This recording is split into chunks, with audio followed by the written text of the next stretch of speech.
a written production of the Recreation Centers of Sun City Incorporated and is intended for the sole purpose of informing our Recreation Center members.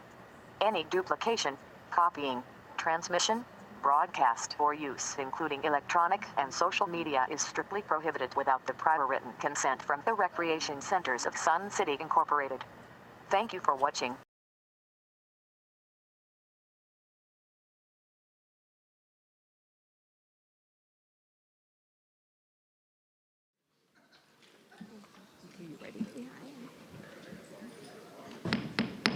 I'd like to call this meeting to order. Would you please rise and join me in the Pledge of Allegiance to the flag of the United States of America. I pledge allegiance to the flag of the United States of America and to the republic for which it stands, one nation under God, indivisible, with liberty and justice for all.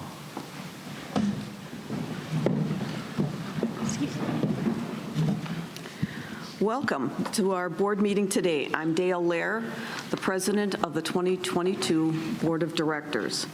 This regular meeting of the Recreation Centers of Sun City is audio and video recorded by RCSC management and staff. Please be advised that there will be no recording of this meeting by any individual.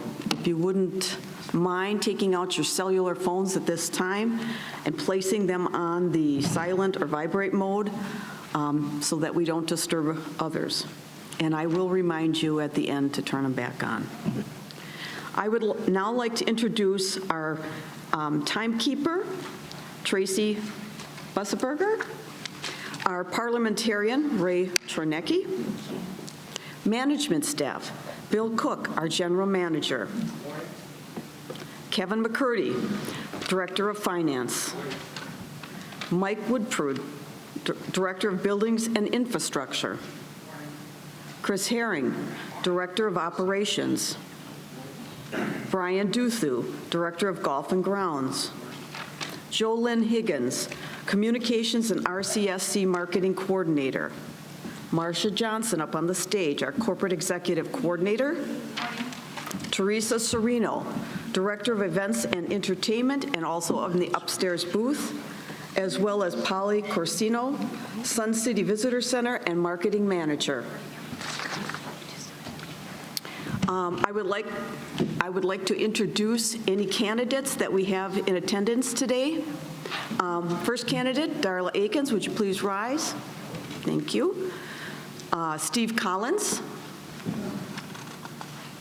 John Fast, Jerry Walczek, Jean Totten, and John Sahlberg.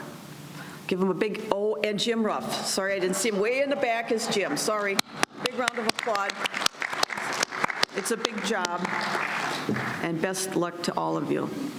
Okay, our first item of business is a roll call of voting members by Secretary Lineski and quorum confirmation. Secretary Lineski. President Lair. Here. Vice President Agee. Here. Treasurer Akins. Here. I'm here. Alan Lineski. Director Collins. Here. Director Fimmel. Here. Director McAdam. Morning. Director Nowakowski. Here. Director Wilson. Here.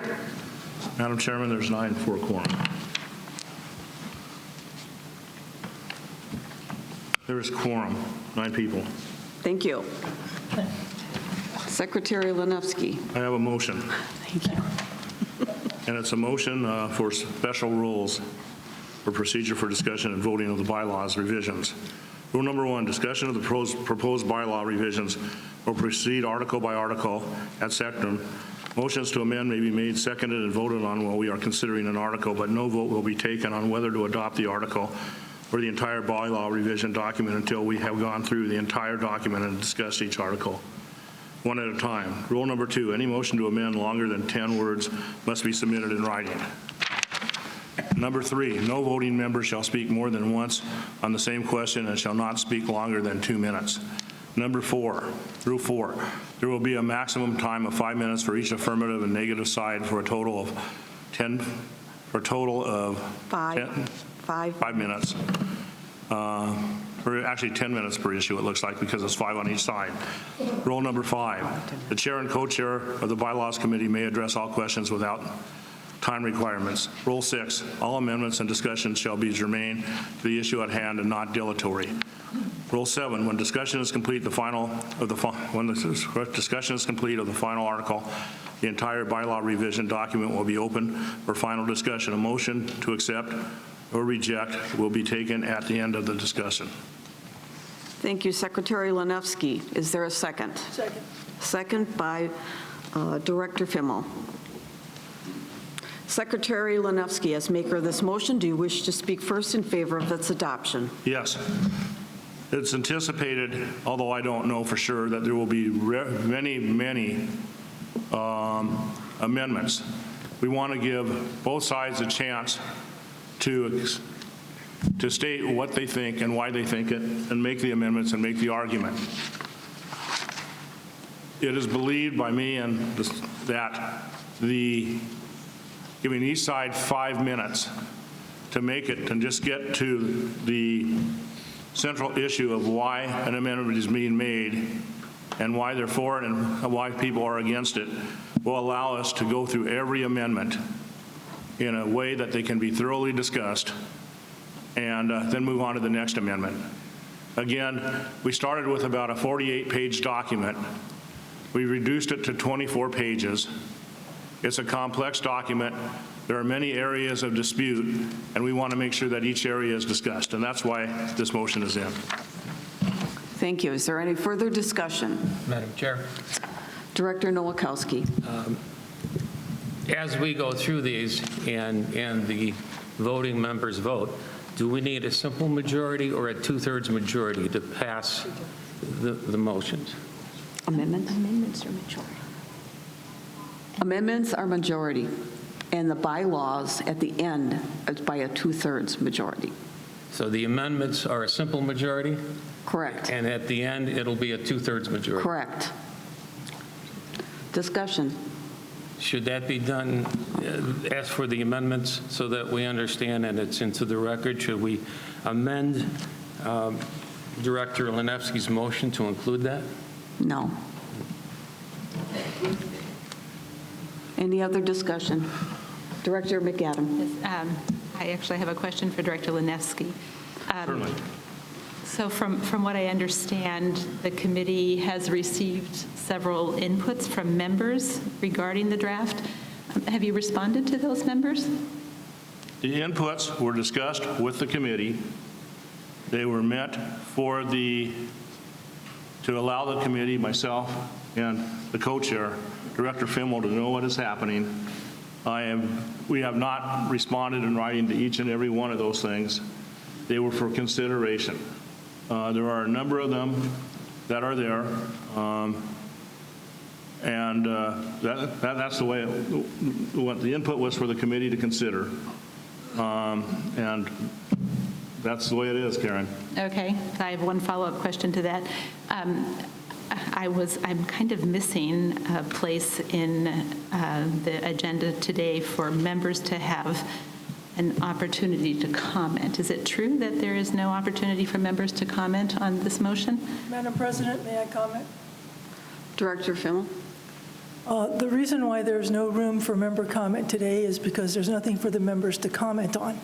The committee must first do its work to create this document, which doesn't presently exist.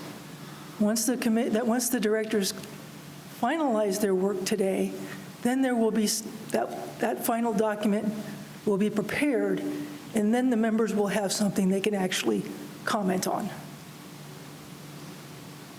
Director McAdam, sorry. Okay, if that's the case, it seems to me that what we're heading for today and what we would like to see is the production of a final document, and yet today we're actually planning to take a first vote on the first reading. So can we just have some clarification about whether our goal is actually to just produce a final document that then will be subject to member comment at its first reading, or are we actually moving forward towards an actual board action, a vote in the absence of any member input? Okay, Madam Karen President? McAdam, can I address that? According to Robert's Rules of Order, committee recommendations do always come in this format. Typically, members do not comment on committee recommendations. So that's why when we get to, Okay, I just thought that according to our own rules, that we have said that members are able to comment on any motions that are in the agenda. And it seems to me that perhaps today we're ignoring that process. Today's not a motion. Which bylaw? It is a motion. well, we're doing each article, okay. I want clarification. I'm thinking, the motion that we have today is just on the rules, how we're going to go through the document. I don't think we have a motion on the actual document because like Director Fennell said, we don't have one yet. So I'm assuming, you know what they say about assume, that once we finalize, once we go through the document today, it'll be on the next agenda for the next board meeting, and that would be when it's a motion, and that's when the members can speak, right? Okay, on page 7 of our script, it I know actually that.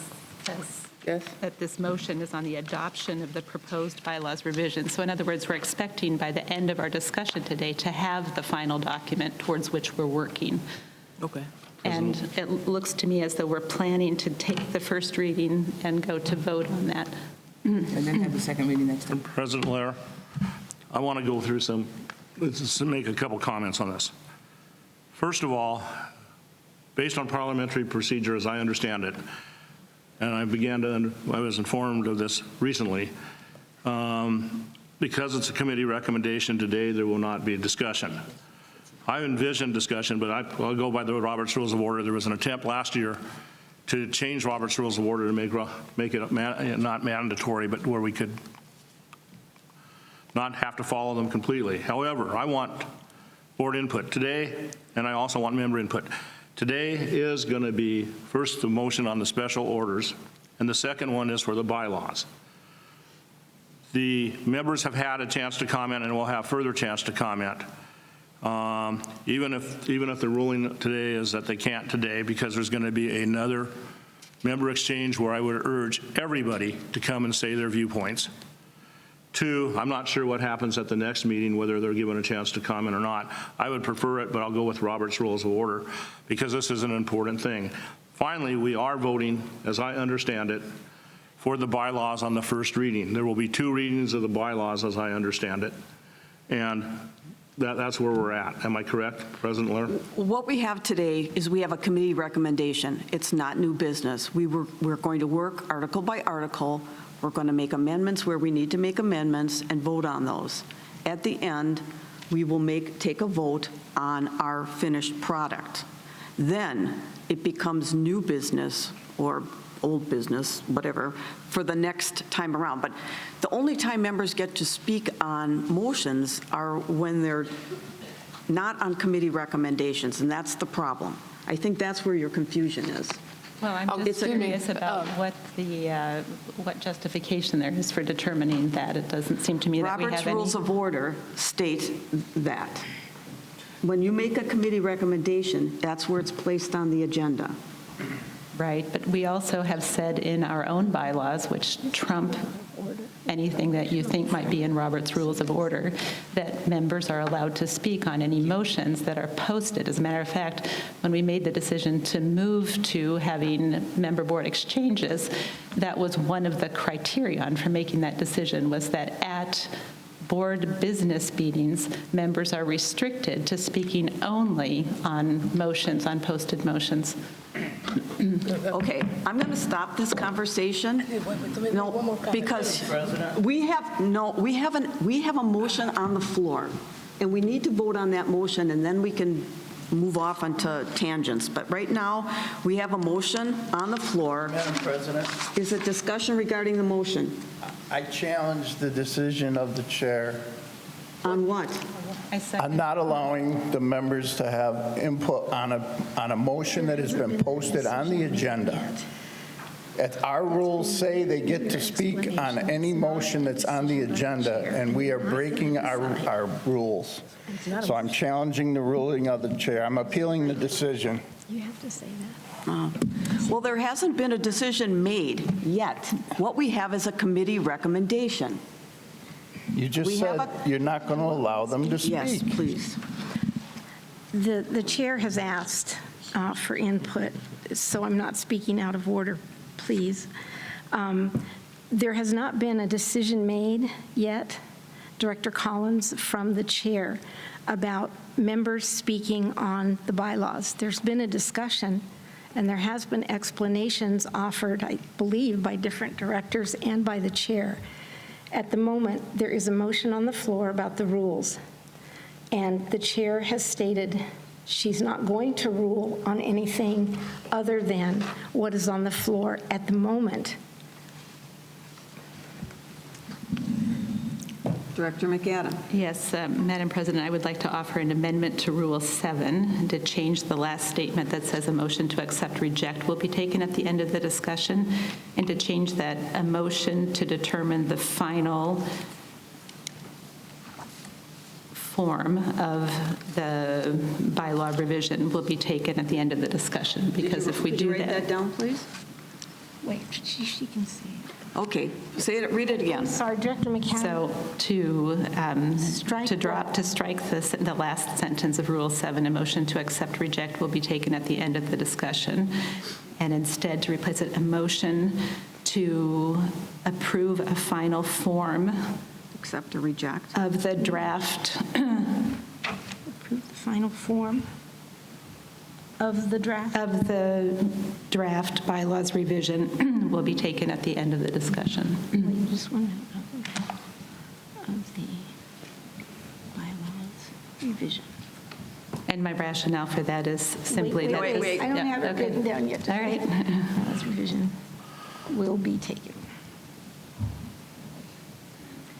Director McAdam, so is this the wording of the last sentence in your amendment? A motion to approve the final form of the draft of the bylaws revision will be taken?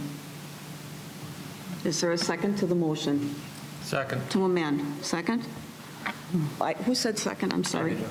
Oh, Director Nowakowski.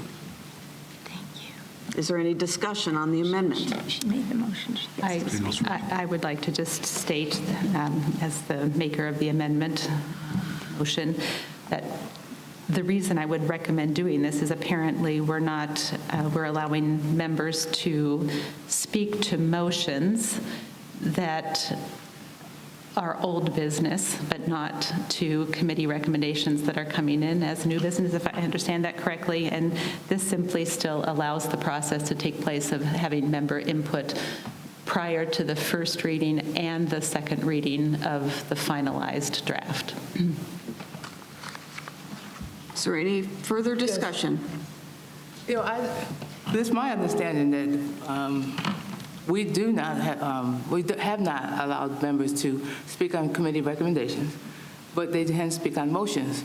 Well, we have not made a motion on these bylaws yet because we need to discuss it today. So when we make the motion today, after we go through it and come up with the final draft, we'll make a motion to put it on the next board agenda. That would be when the members can speak on it. That would be the first time the members can speak on it, because it'd be the first time the motion has been on the agenda as a motion, not a committee recommendation. Director Lanevsky. Thank you, Madam President. I'm somewhat frustrated, and I'm going to explain why.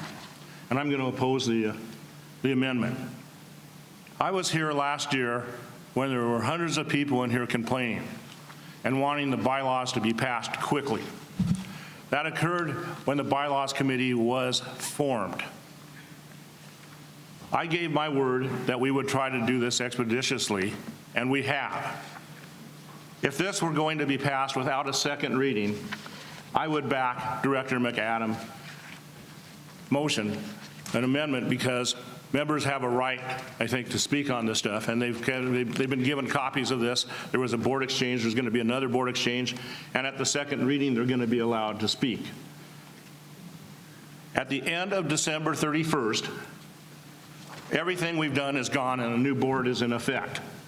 So either the people who advocated that we act and try to make a change in the bylaws are for a quick resolution, or they should have said, let's take 2 or 3 years.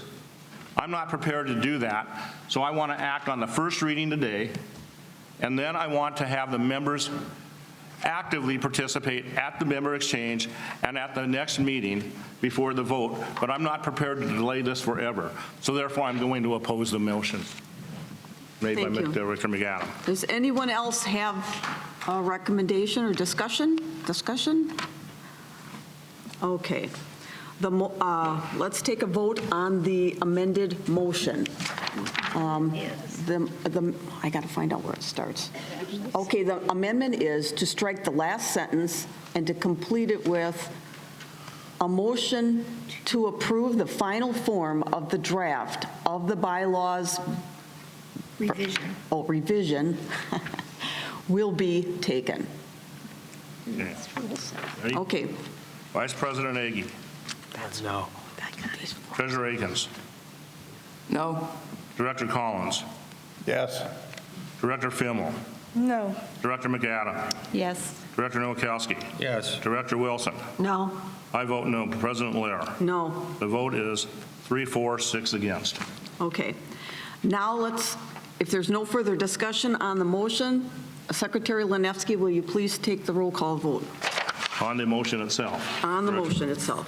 Director Wilson. Yes. Director Collins. No. Director Fimmel. Yes. Director McAdam. Yes. Treasurer Aiken. Yes? Vice President Agee. Yes. Director Nowakowski. No. I vote yes. President Lair. Yes. The vote is 7-2 in affirmative. The motion passes.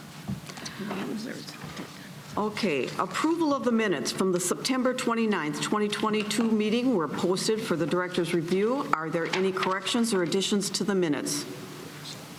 I have I believe there's a couple corrections. a couple. On page 1, where it says minutes, it says, it's about halfway down, with no corrections noted, the minutes of June 30th, 2002 board meeting are approved and as submitted. So those words are, As submitted. okay.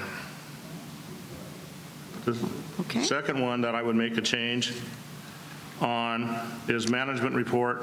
It begins, General Manager Bill Cook presented the management, and it goes to report. And I think it's saying has been accepted. Yes. Accepted as accepted. presented? As presented. As presented.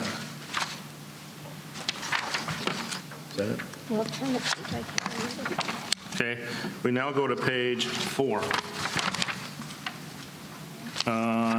It's the second full paragraph, beginning after further discussion.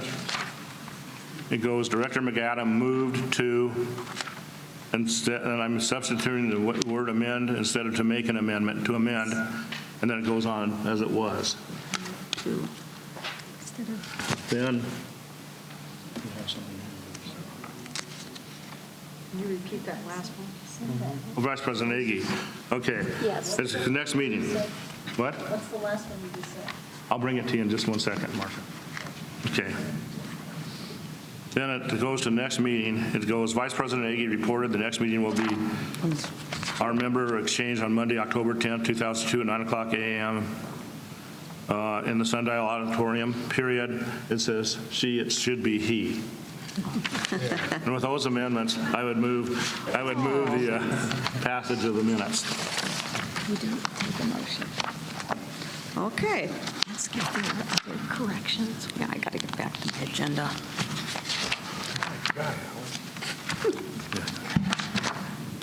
Okay, is there any other discussion? There being no further corrections or additions, the minutes of the September 29th, 2022 meeting are approved. Thank you. Treasurer's report. I would now like to ask if there are any questions on the Treasurer's report.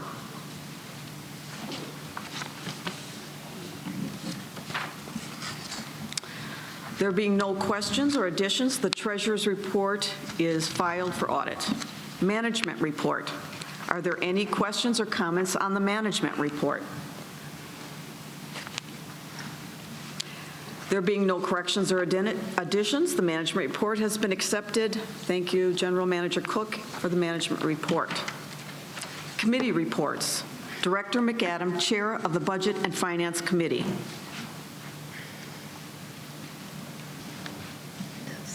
It's time for you to make your motion. Okay. So on behalf of the Finance and Budget Committee, I move to approve the 2023 budget, except for the recommendation to transfer $4.5 million from carry forward to the capital reserve. I'm also, I understand, able to amend this motion as I make it to add the following lines. The 2023 budget includes the increase in the annual per property assessment to $525, an increase in the grandfathered per person assessment to $262.50, an increase in the annual privilege card fee to $262.50, and an increase in the short-term monthly 30, 60, and 90-day privilege card fee to $80 per month. All increases would take effect January 1st, 2023. Let me ask, do those appear in the budget now? Mm-hmm. Well, then they don't. They're not an amendment. Because she's asking to. She's making an amendment. No, she can't. That's not the order. Yeah. Please. Again, You're the parliamentarian. no, I'm not supposed to speak unless you say, I have a question. Please. Only because I did not go through the entire budget. The amendment that you're making, do those numbers appear in the budget now? The increases or?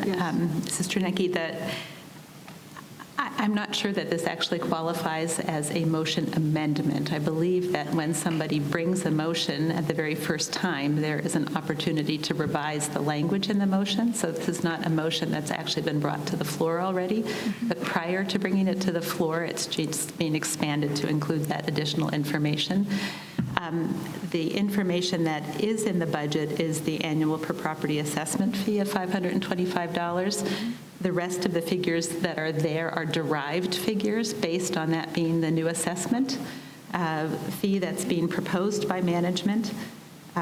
So they are not specifically in the budget, as I recall, but are derived figures that are there in order to make more clear what it is that we actually are bringing to the floor.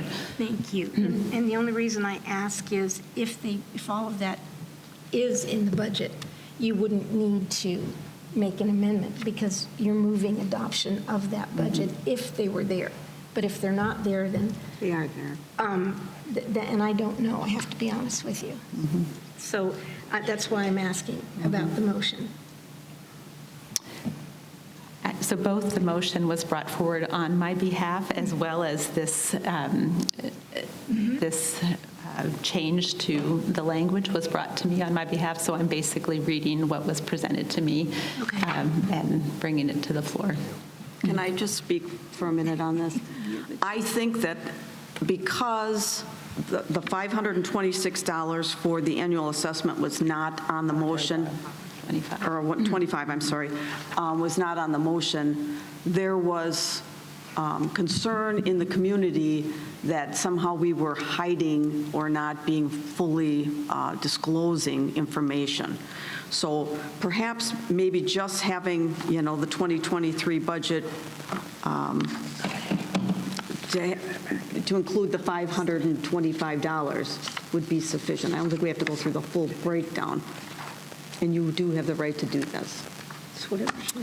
Okay, in that case, would you like me to read my proposed motion then? Yes, in please. its entirety? So on behalf of the Finance and Budget Committee, I move to approve the 2023 budget except for the recommendation to transfer $4.5 million from carry forward to the capital reserve. The 2023 budget includes the increase of the annual per property assessment to $525. The increase. Includes the increase. Annual assessment, okay. She gets to speak. Okay. We do not need a second since it's committee recommendation, but on behalf, the motion has been made on behalf of the Budget and Finance Committee to approve the 2023 budget, except for the recommendation to transfer $4.5 million from the carry forward to the capital reserve. The 2023 budget includes an increase in the annual, and $525 increase in the annual assessment, yearly assessment. Did I get it right? Not increase to 500. Includes an increase to $525. Okay. Close? No, you're right. Is that right? Okay, Karen, would you like to speak to the motion, please? Well, I do plan to speak to it, but I would also, I see that Director Linefsky has his hand up, and as long as you're not trying to speak to the motion, which you will have a chance to do after I have first dibs at that, did you have something else that you wanted to clarify prior to that? That's exactly what I want to do. Okay. Director McAdam, you originally made a motion adding a number of fees. Is that part gone, and we're sticking to the original? I just want to make sure I'm right. These are derived Okay. fees, and it's a simple matter of derivation. Okay. Thank you. As made for the motion, Director McAdam, would you like to speak first in favor Sure. of its adoption? Yeah. First, I would just like to acknowledge the fact that putting together a budget, an annual budget for an organization the size of ours is a very, very large task, and I want to congratulate management, and particularly Director of Finance Kevin McCurdy, for all the work that went into this, as well as for the presentation that you made to the Budget and Finance Committee. So thank you. I have two primary things that I would like to speak to in this. First of all, the fact that the posted motion did not include the fact that there was an increase in fees meant that for many of you, if not for all of you, you were in a position of coming to this meeting without realizing that the budget proposal included a $29 increase to the annual assessment, which is in the neighborhood of 6% increase. I'm concerned about that, and I'm also concerned about the fact that today there appears also in this situation to be no place for member comments, and we're taking a first reading and making a vote without allowing our votes to be shaped by member input in this case at all. And just as was the case in the first matter related to the bylaws proposal, I'm very, very concerned about not only the optics, but the realities of denying members input on things that are of considerable concern to them. But then I also just want to explain to you, because it will seem to be very odd, perhaps, that this motion was brought to the agenda under my name. The reason for that is that I am the chair of the Budget and Finance Committee, and I, at the same time, am going to be voting against this motion, and I just want to explain how that can happen. So the chair and the vice chair of standing committees don't vote in decisions that are made. So this decision was brought before the Budget and Finance Committee, and there was a discussion about it. I indicated in that format actually why I was opposed to it, but was obviously representing a very, very small minority on that committee. But I just want to give a very brief explanation for this. Why I am opposed to the increase of the $29 fee, and that is that we currently are in the best, most flush cash position that RCSC has ever been in its 60-year history. And at a time when all of us are dealing with the issues of rampant inflation, Phoenix happens to be the metropolitan area in the United States with the highest inflation rate of any metropolitan area, and many seniors are on fixed incomes.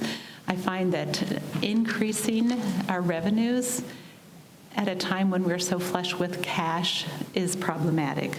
We currently have $8.1 million in reserve funding. So reserve funding is what is designated to handle emergencies. So any unexpected cash shortfalls that might come up, we have $8.1 million in the bank that are restricted to be applied in such a situation.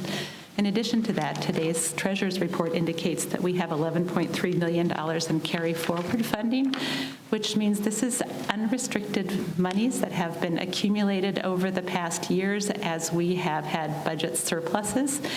And so we're in a very, very favorable cash position. A $29 increase in the membership fee would bring in around $750,000. And I think if I had had an explanation given to me, if we have an additional $750,000, this is what we could do. If we don't have it, this is what we're not able to do. It would have perhaps impacted my choice about how I will vote on this. But given our situation, I have seen no rational explanation for why we need to have yet $3,750,000 or $800,000, whatever it actually turns out to be, in addition to what we have. I will be voting in opposition to this. Thank you. And from here on out, let's put the timer on for 2 minutes. We have to keep this. We have a 2-page agenda, people. Okay. Can I speak? Director Akins. I know that there's been some discussion about the increase in the annual assessment. I'm hearing that some of you are unhappy about the proposed increase. I noticed that said some of you are unhappy because a lot of people that I've talked to, I'm sorry. Madam Chair, I don't understand. If She's got Director the floor. McAdam gets to speak, and then we have discussion Director coming up. Collins, you're out of order. Darla Akins has the floor. My time to start over again because I got interrupted. Yeah. I know that everyone here is feeling the effects of the price increases with almost everything in your everyday life. Our rec centers and golf courses are no exception. The price increases have an extreme effect on them also. There's also concern that if we support the annual assessment increase, we are not fulfilling our fiduciary duty. Well, quite the contrary. If we do not support this increase, we will not be fulfilling our fiduciary duty, and here's why. Diesel fuel has gone up 114%, natural gas 33%, electricity 33%, insurance 14%, fertilizer 84%, weed killer 18%, paper towel 53%. That's just to name a few. Furniture, tables, and chairs 130%. Software maintenance fees 297%. Legal fees, 133%. Budgeted projects, 495%, and board unbudgeted projects, 84%. So remember that we are going to have to pay the increase also, not only as I mentioned, my HOA just went up $40 a month. So even though I'm just as unhappy about this as you are, when you're looking at the big picture, it's obvious that due to our status of our national economic status, in order to continue providing you the services you deserve and expect, we really have no other choice but to accept this. Secretary Wilson. Director Wilson. I'm looking at Ellen and. Yes, I got it.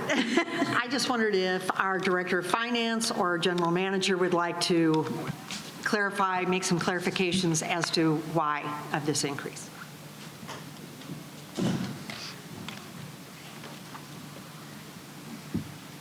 Madam President, Board, Director Wilson, yes, I can speak to this since I ultimately will be the one who takes responsibility for this.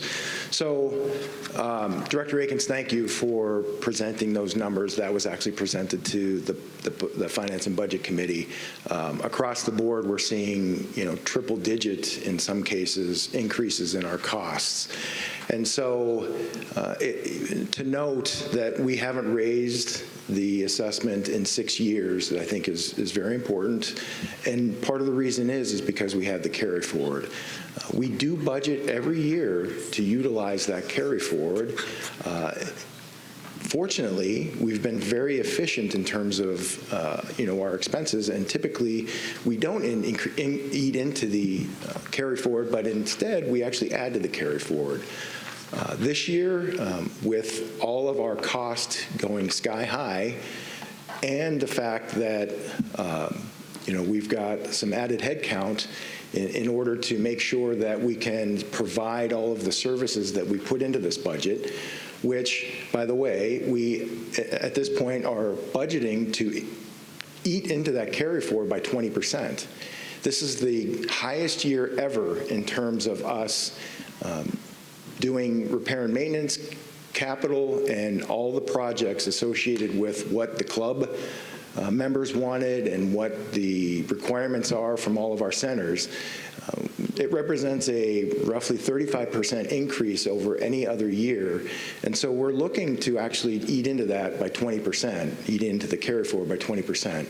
To not increase the assessment will, that actually will affect us for many years to come if we don't raise it now. Some of our sister cities and sister communities in the area have raised them at $12 a month, so $144 a year. So my 2 minutes is up. Okay. So my point here is that even during the pandemic, some of our sister communities raised assessments where we did not. And if we don't raise now, we will continue to eat into that carry forward, and we eventually will not have anything.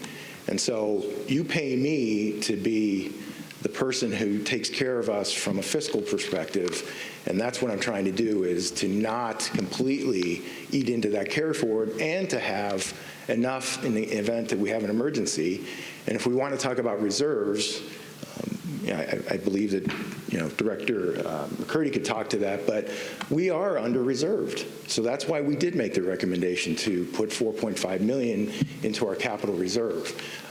We never know when we're going to have a roof fall. I mean, who would have expected Sundial's roof to fall? But when that happened, we didn't have the money, and the insurance companies did not want to pay on that. And so we had to cut headcount by almost 30 or 40% to do that, and to have the money to replace that roof. So if we didn't have the funds, we would have had a center sitting there doing nothing. And so we need to have the funds to help us in an emergency. God forbid anything happens, but nobody expected that. So I'm just trying to protect the organization by doing this. Thank you. Secretary Linefsky. I'll be short. And correct me if I'm wrong, Mr. McCurdy or Director General Manager Cook. Our budget is for approximately $25 million. We're not talking about the PIF. We're talking about the general fund and capital expenses. Our budget is approximately $25 million. Is that correct? Yeah. I mean, our income's about $25 million. Correct. Our expenses are about $27 million, correct? Including capital projects, yeah, correct. So we're going to be taking $2 million from carry forward and using it for expenses today. That's the 20%. Is that what you're talking about? Okay. Not only that, as I understand it, our reserves are less than the standard. Is that correct, sir? I believe so, yes. Okay. And although I'm willing to vote for and will vote for the motion as it's stated, I would have preferred to have the $4.5 million moved immediately into reserves, which we can attach or we can get at any time if we want to change policies. So in reality, we're running a $2 million deficit, and inflation's about 8.2% and is not falling, which means our dollars, if it remains the same, if we keep the dollars current, we will be worth 8% less next year. So I'm going to vote for this. And I would urge staff to work with the Finance Committee to come up with policies for the reserve so that we can put that money in quickly. Thank you. Thank you. Any other discussion? Director Collins. Madam President, I'd like to make a friendly amendment to strike the increase for property assessments. Second. Wait, whoa. So what exactly do you want the motion to state now? Read it to me, please. Can we? I want to strike the line to increase property assessments to $525.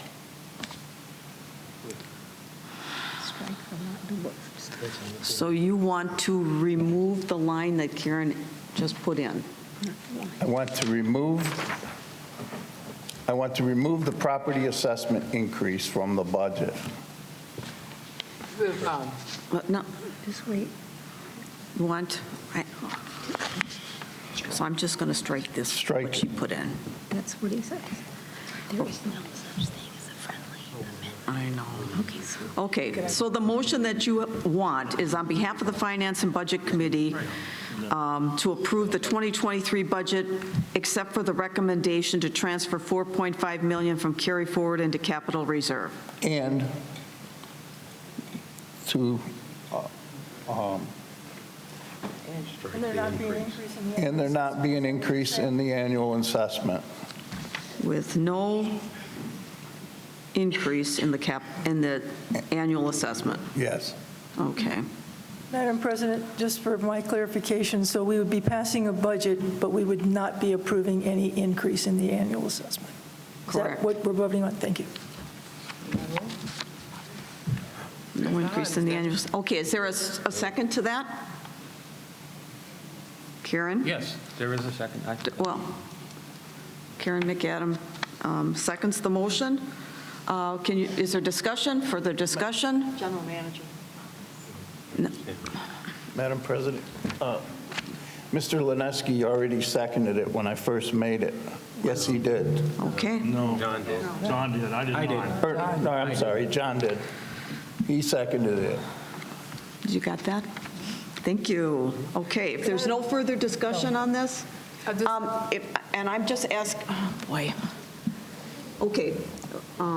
Yeah, I just want to see if I understand this correctly. Karen, you were going to second that just now. You were going to second his motion that's going to nullify what you put in. Well, I would like to put in I believe I gave an explanation already for why I am opposed to the very motion that was submitted on my behalf as the chair of this committee. Okay. Any further discussion? Okay. 2 minutes. Reset, start 2 minutes. I would just like to clarify a few statements that have been made. One is that our cash reserves are not adequate and that we are under-reserved. I dispute that notion. There are various ways of calculating cash reserves, which, remember, are not for capital projects, but for that rainy day fund for when the sundial roof collapses, when we have an unexpected cash shortfall. And in a typical situation, a not-for-profit organization is generally looking at between 3 and 6 months of operating expenses, which would be for us between $6 million and $12 million. We are at $8.1 million cash reserves already, which means we are solidly within the normal recommendations for not-for-profit organizations. If the sundial roof were to collapse today, we would be in a completely different situation than we were at the time when we had no cash reserves. On top of that, we are very, very well insured. We're insured to replacement value of things that we have if we need to be able to get through a period of time until an insurance company coughs up what they owe us. We are well reserved. I realize that this is in opposition, but I'd just like for it to go on record to say that I believe that we are in a very good position with cash reserves. Thank you. Madam President. And I would like to say Director Akins made a very good point of all the increases that have been placed on our residents. And some of our residents cannot afford this increase. So if we don't need to do it this year, then that is my reason for their hardships they're already going through, that we wait a year. If next year we might have to do it, but we don't have to do it this year. So I don't want to put any more burden and hardship on our residents. Madam President? Director Wilson. I believe that if this amendment passes, we'll have to go back to the drawing board on the budget. Am I correct? Okay. Madam President, Board of Directors, Director Wilson, yes. So to clarify, if you pass this amendment, the budget will then have to be redone, and at this point, it would be a reduction in income by about $750,000. And if I could also address Director McAdam as well, I hear and understand what you're saying, but when we look at industry standards and we look at similar communities, some of them are at a requirement by their bylaws to be at a 40 to 50% reserve based on their total amount of assets that they have. And so And if we look at, I have spoken to some folks that are in the industry that are consultants, and they actually recommend that as well. So if we look at some of the industry professionals and we look at some of our other communities, I have actually been questioned by some of the members who have run HOAs with respect to our reserves, and there's a concern there with some of our membership as well. So I just wanted to make sure I understood that. And with respect to what happened at Sundial, insurance didn't cover every dollar of that, catastrophe. Actually, we had to come up with $800,000 out of our own pocket because insurance didn't cover the entire amount. There's all kinds of things when you have a catastrophe like that. Fingers are pointed back and forth, and sometimes it can take years to finalize whose fault it was. And sometimes we'd have to subrogate to whoever the vendor was that did the construction. And so I do believe that we are under-reserved and that we need to increase that from a fiscal perspective. Thank you. Is there any other discussion? Okay, you have already talked. Director Collins, Director McAdam, Director Fimmel, Director Wilson. Is anybody else wish to speak on this? Let me say one more thing. I just want to say that. No, I object. He says that there's going to be Madam a President. hardship on members. There's programs out there to help you. We got the Sun City Foundation and Sun City Can that will help you. That's all I wanted to say. Okay. We've spoken. You've spoken on the motion. Secretary Lineski, will you take wait, I'm going to read the motion for you again. The motion has been made on behalf of the Finance and Budget Committee to approve the 2023 budget, except for the recommendation to transfer $4.5 million from carry forward to the capital reserve, and there will be no increase in the annual assessment. Secretary Lineski, will you please take the vote? Vice President Agee. No. Treasurer Akins. No. Director Collins. Yes. Director Fimmel. Yes. Director McAdam. Yes. Director Nowakowski. Yes. Director Wilson. No. I vote no. President Lair. No. It's four votes for it, 5 against the amendment. Amendment fails. Okay, so we're going to go back to the First Amendment on behalf of the Finance and Budget Committee. I move to approve the 2023 budget with the exception for recommendation to transfer $4.5 million from the carry forward to the capital reserve. The 2023 budget includes an increase of $525 in the annual assessment. Secretary Lineski, will you please take the roll call vote? It's an increase to, Madam President, not an increase of. Yes. Increase to. That's why I need a copy when you make a motion. If you could please hand a copy to the chair, it would be very helpful. Okay, thank you. Director Wilson. Yes. Director Collins. No. Director Fimmel. No. Director McAdam. No. Treasurer Aiken. Yes. Vice President Agee. No. Director Nowakowski. No. I vote yes. President Lair. Yes. The motion fails. How many 4 to 5. votes for? 4, 5? That's correct. So motion fails. With 4 yes and 5 opposed, the motion fails. Secretary Lineski, Chair of the Ad Hoc Bylaws Committee, would you please make your motion? Yes. On behalf of the Bylaws Ad Hoc Committee, I move to reinstate all policies as written and currently located in the bylaws to the board policies listed below. Conflict of interest, senior management. Let me start with the name. Board Policy 1, conflict of interest. Board Policy 2, senior management. Board Policy 3, corporate records. Board Policy 6, corporate IVSP policy. Board Policy 8, privileged card holders. Board Policy 9, guests and host punch cards. Board Policy 16, budget and finance reporting. Board Policy 20, Sun City Foundation. Board Policy 21, membership documentation requirements. Board Policy 24, preservation and improvement fee and funds.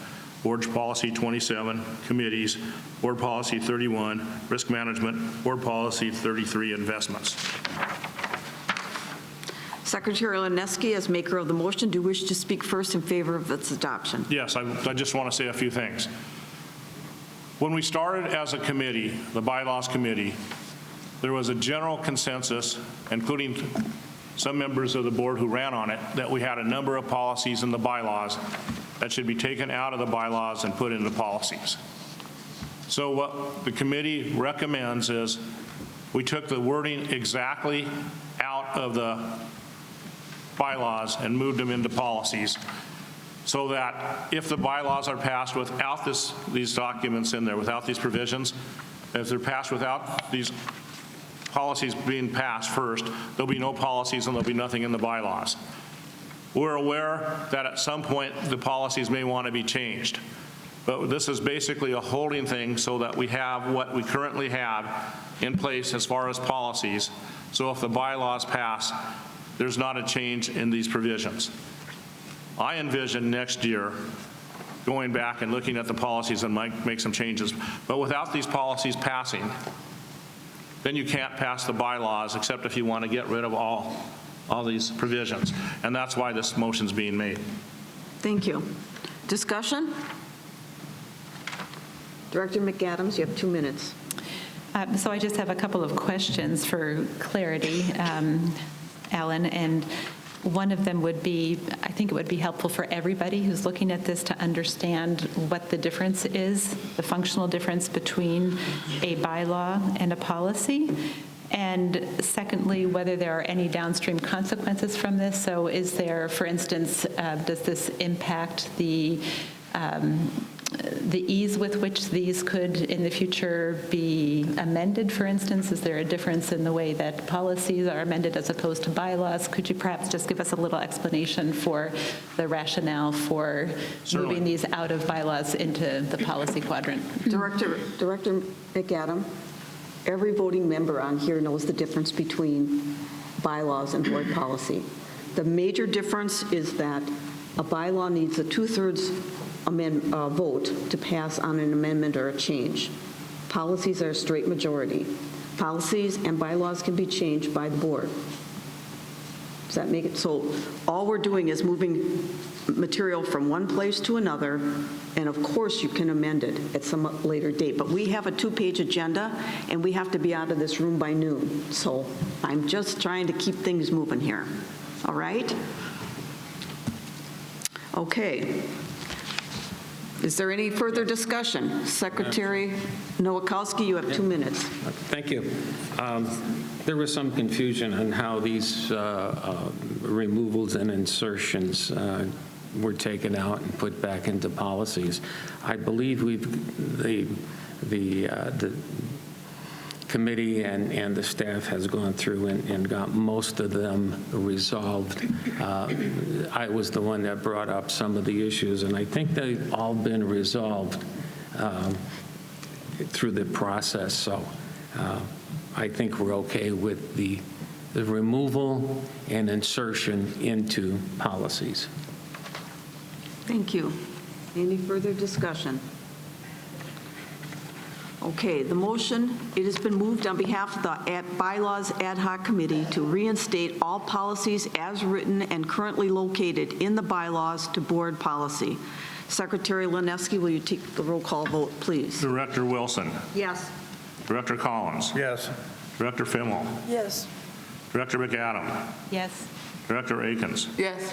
Vice President Agi. Yes. Director Nowakowski. Yes. Secretary, that's me, yes.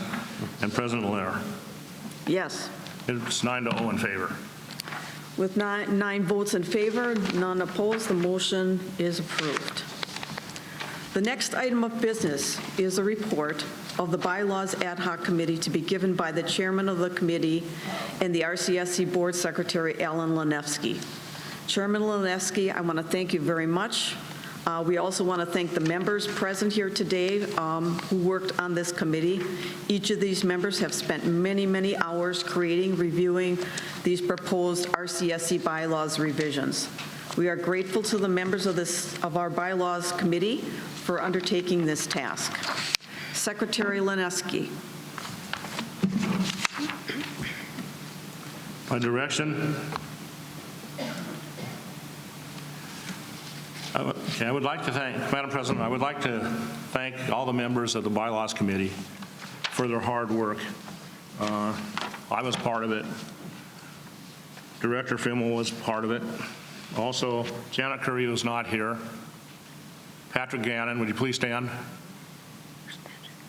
So the people can see you. Carmel, Sharon Brock. I don't know if Stella Van Ness is here. I don't think she is. And David Weiland. Big round of applause for these people. They put in a ton of work. There's also 3 other people that I would like to thank. Marcia Johnson, who did hundreds of hours worth of work on this. We sought and received great advice from Jim Hyten and Ray Chornicki. Judge, can you please? Thank you. She was our parliamentarian. Without all these people working, we would not be here today. Thank you. Okay. Madam President, the RCSC Bylaw Committee has met and worked for over 7 months to draft the proposed bylaw revisions, which was posted by all members on September 23rd, 2022, along with the notice of the September board meeting. The RCSC Bylaws Ad Hoc Committee has approved the proposed bylaws revision and has directed me to move its adoption. By direction of the RCSC Bylaws Ad Hoc Committee, I move adoption of the bylaws revision. Thank you, Secretary Lanevsky. The motion before you is to adopt the proposed bylaws revision. This will be handled differently than simple amendments to the bylaws. Because this proposed bylaws revision was posted for all voting members to view, we will not read each of the proposed bylaws. Special rules of procedure will be in effect for discussion and amendments to the articles. Each article will be discussed one at a time as we discuss each article. If you wish to make an amendment to that article, you may move to amend. The amendment will be voted on. Again, no vote will be taken on whether to adopt that article or the entire bylaws revision until we have gone through the entire document.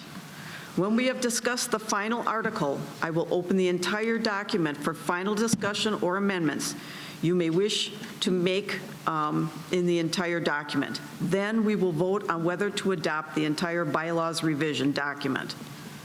The motion is on the adoption of the proposed bylaws revision.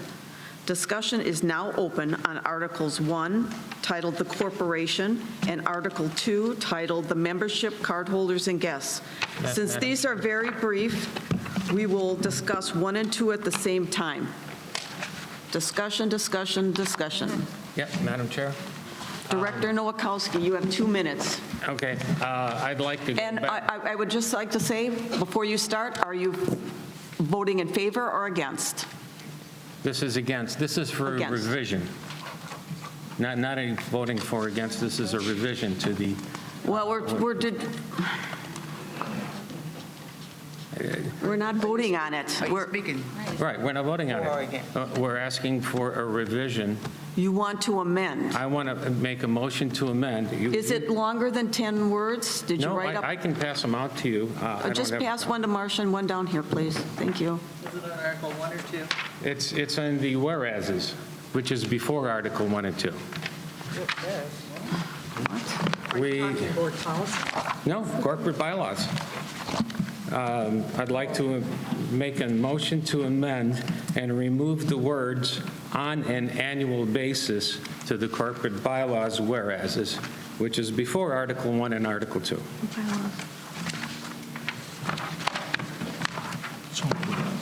Right here? Oh, the first paragraph. At the First very top. paragraph at the very top. What it reads right now is, the corporate bylaws will be reviewed by the RCSC corporate attorney on an annual basis. My motion is to remove the words "on an annual basis." Is there a second to the motion to amend? So I would second, and at the same time, So it's been moved by Director Nowakowski, seconded by, seconded, and to By Karen. replace that terminology with the 2 words "as necessary." we can't do that. we can't do that. Is there a second to his? Is there, you're seconding his motion? Yes. Okay, that's the amendment that's on the floor. Is there any discussion on that amendment? Karen McAdam, you have 2 minutes. As much as I believe this amendment is an improvement, because it just seems like it could be a very costly procedure at times when it's completely unnecessary, I would vote for this over what's there in place, but I would actually prefer the wording to strike on an annual basis to as necessary. Okay. Any other discussion? Okay, there's a motion to amend the preamble of the corporate documents to strike, on the last sentence, to strike on an annual basis. Secretary Lineski, will you take a roll call vote of this amendment?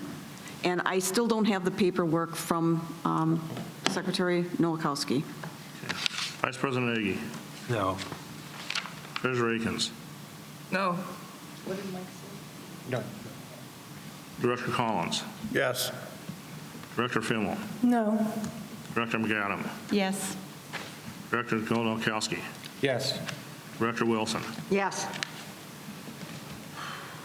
As chair, I'm going to vote no. President Lair. Yes. It passes 5 for it is 5 to it, 4 against. Okay. With 5 votes in favor, 4 opposed, the motion to amend carries. Back to the motion for discussion on, is there any other discussion on this Articles 1 and 2? Yes, Madam Chair. Okay. Director Nowakowski. Pass that on. Okay, he's passing it down this time, thank God. I make a motion to Article 1, Section 2, the object. I'd like to delete the sentence, "The object of the RCSC shall be to support RCSC recreational facilities of Sun City," and insert, "The object of the RCSC shall be to operate recreational facilities for the benefit of the homeowners and residents of Sun City, Arizona, who qualify to use them under the registered Articles of Incorporation, corporate bylaws, and board policies." We don't need a second on this, do we? Yes, we do. Is there a second? Second. Director McAdam. Discussion. Director Nowakowski, as maker of the motion. That wording is what we have used in our agreement with about 30,000 homeowners. I couldn't go back to prior to 2001 because I don't know anyone that's lived here before 2001. But the RCSC and its agreement with each individual homeowner has that as part of their agreement.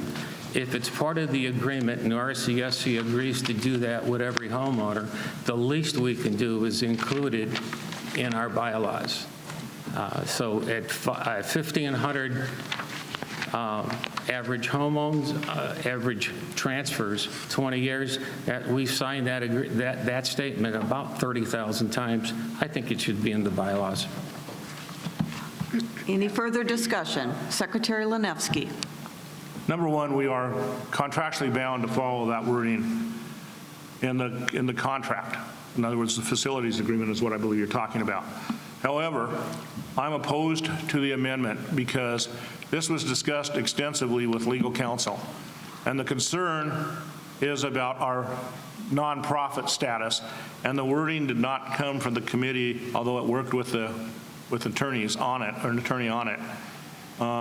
We wanted to protect the nonprofit status. And because I have no great desire to go in to the IRS and have to defend that at the moment, I'm going to have to oppose it. But that's based on my understanding of what the legal counsel said. Director Fimmel, am I correct? Correct. Okay.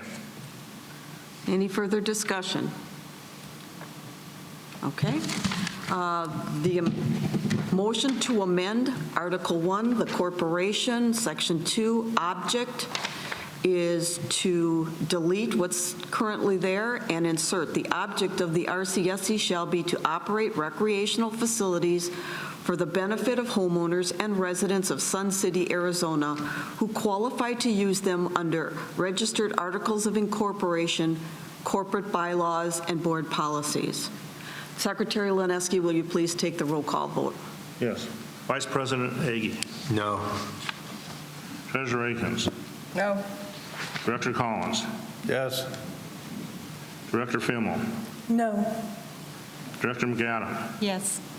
Director Nowakowski. Yes. Director Wilson. No. I vote no. President Lair. No. Amendments 3 in the affirmative, 6 opposed. With three in favor? No. Did I get that right? Yeah, 3 in favor of the amendment. 3 in favor and 6 opposed. The motion to amend does not pass. Is there any further discussion on Articles 1 and 2? Director McAdam.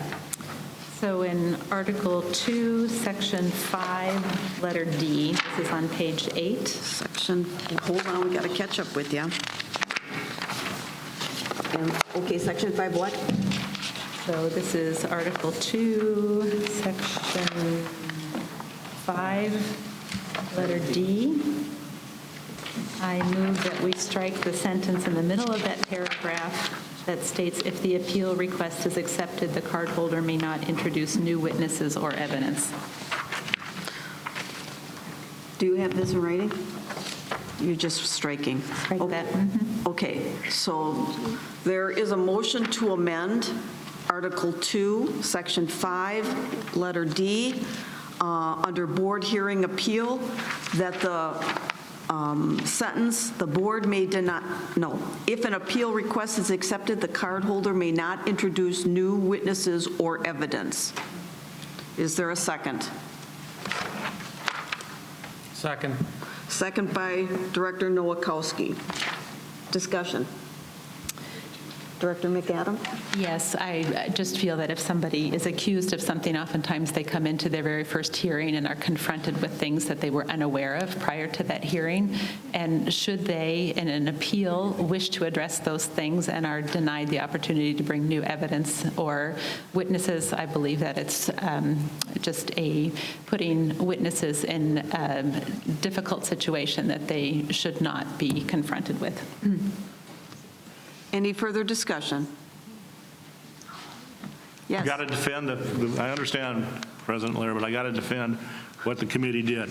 The reason for this as an appeal is saying, in effect, that the hearing people were wrong based on what they heard.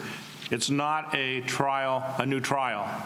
And this is what that does. If the board wants to hear any appeal as a new trial, that's certainly the prerogative, which is basically what Director McAdam's motion would do. I oppose it because I think we need to have an order where the appeal is based on what had occurred. And I, of course, believe that people coming into a hearing should know what's going on and have a chance to address it. So I'm going to vote no because it opens up an entire new trial. Yeah. Okay. Just respond to that. Nope. Anybody else? Any further discussions? Director Fimmel. I only want to comment that a hearing is just that, a hearing. A hearing is not a trial. Trial rules do not apply to a hearing. A hearing is a hearing. It is not a trial. Thank you. I stand corrected, but it's still the same principle. Okay. Any further discussion? Okay. The motion to amend is on Article 2, Section 5, subsection D, board hearing appeal to remove the sentence. If the appeal request, but it's right here, just read it. The appeal request is, If. appeal request is accepted, the cardholder may not introduce new witnesses or evidence. Secretary Lineski, will you please take the roll call vote? Vice President Agi. No. Treasurer Akins. No. Director Collins. Yes. That's right, I should have asked for an. Director Fimmel. No. Director McAdam. Yes. Director Nowakowski. Yes. Director Wilson. No. I vote no. President Lair. No. 3 in the affirmative, 6 opposed. Okay, is there any further discussion on Articles 1 and 2? Yes, Madam Chair. After the house? The motion to amend failed. Any further discussion on Just a clarification. Director under Nowakowski? Section 6, paragraph C. It says, guests of card holders in good standing may use RCSC facilities as determined by the Board of Directors. I'm not sure what as determined by the Board of Directors means. Do we have a policy on that? We do. Okay. If we do, I will withdraw my question because VP 9, guest and host punch card. I withdraw that question. Okay. Any further discussion on Articles 1 and 2? Okay, seeing none, we were now going to move our discussion to Article 3, titled Assessments, Fees, Discussion.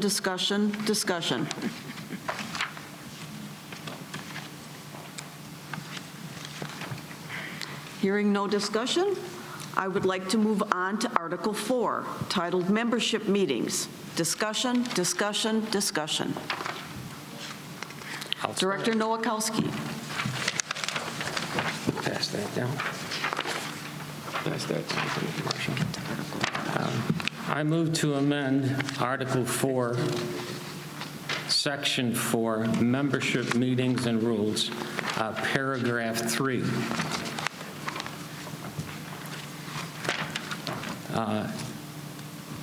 In that discussion, the removal, the deletion is, if this occurs, the members may bring the proposal or matter to a duly called and noticed annual or special meeting of the membership with a quorum. If the proposal passes at this meeting, the passing of the petition of the members shall prevail when and if a majority of the members at the meeting in person or by proxy vote yes on the petition.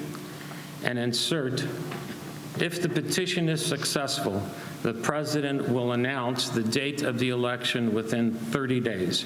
Members may vote in person, online, or by absentee ballot. This is the final process of something brought back. Is there a second on the motion? Sorry. Second by Director McAdam.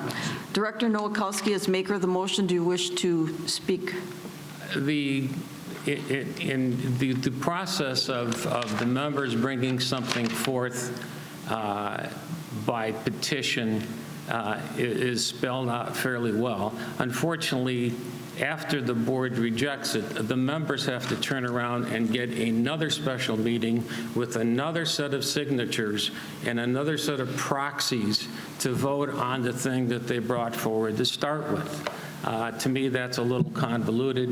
I think this makes life more understandable and reasonable in lieu of the members having to get two sets of proxies, two sets of petitions on the same action they'd like to bring forward.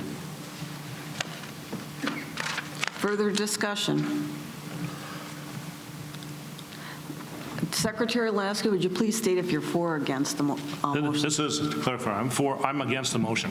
Quite simply, this was discussed extensively. The purpose of having the annual meetings is to make sure that something gets to the board as a recommendation. The board will consider it, and if the board rejects it or does not act on it, which would be considered a rejection, then the membership will go to get another amount of people there to sign petitions. We lowered the quorum to make it easier, and I think that blows up the work that was done by the committee, but again, that's a choice to be made. Any further discussion? Okay.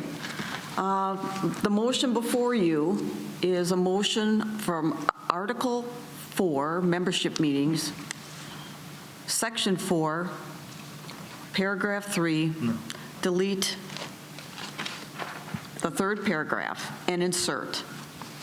If a petition is successful, the president will announce the date of the election within 30 days.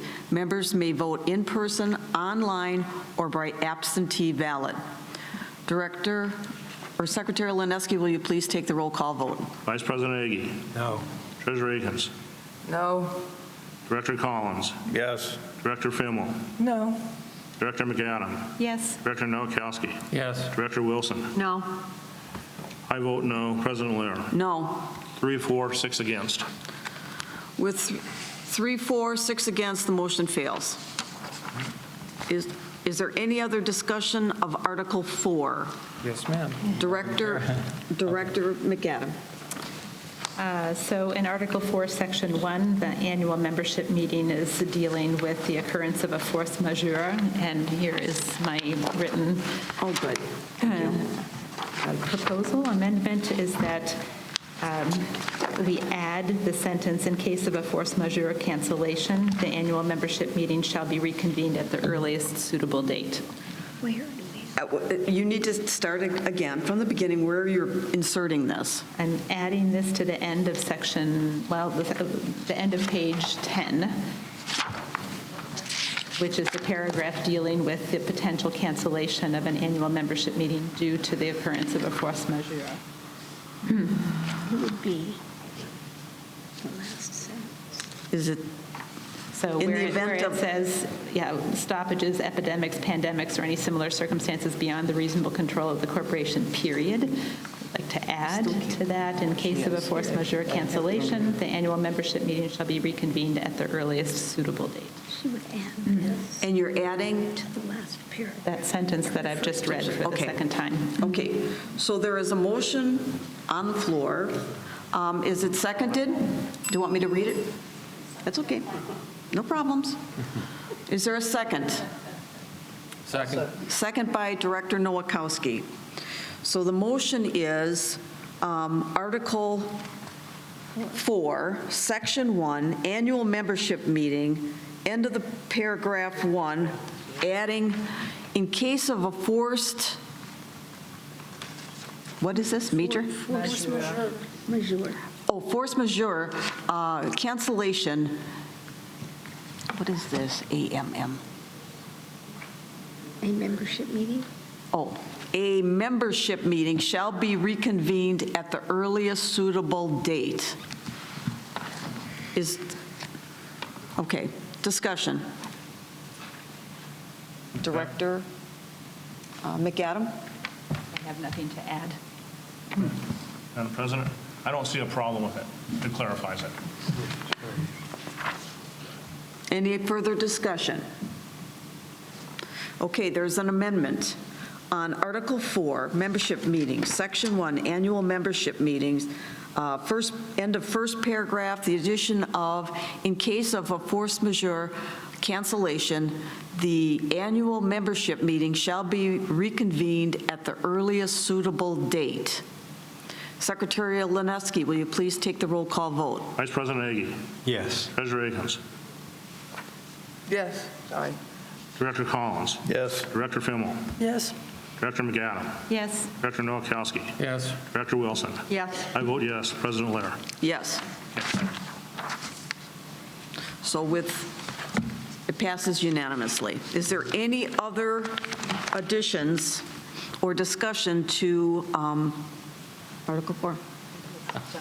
John Nowakowski, Director Nowakowski. Article 4, Section 2, special membership meetings. There's a referral to, maybe more clarification, not necessarily a motion. There is a reference to a petition number in this section where there are petition numbers are talked about. There is no mention of the requirement of the members getting a petition number for a special meeting. So just a clarification, does that need to be added to that section? That the membership special meetings need a petition number?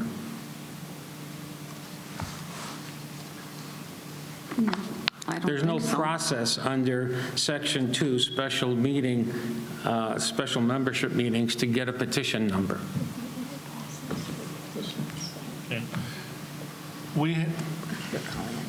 Director, or Secretary Lineski, I'm sorry. I believe we have a process for the petitions. However, if it's felt that we need to give a petition number, that doesn't change the thing, but I think we have the process in place. There's already a process. Section 9, Article 9. Any further discussion on Section 4, or Article 4? Director McAdam.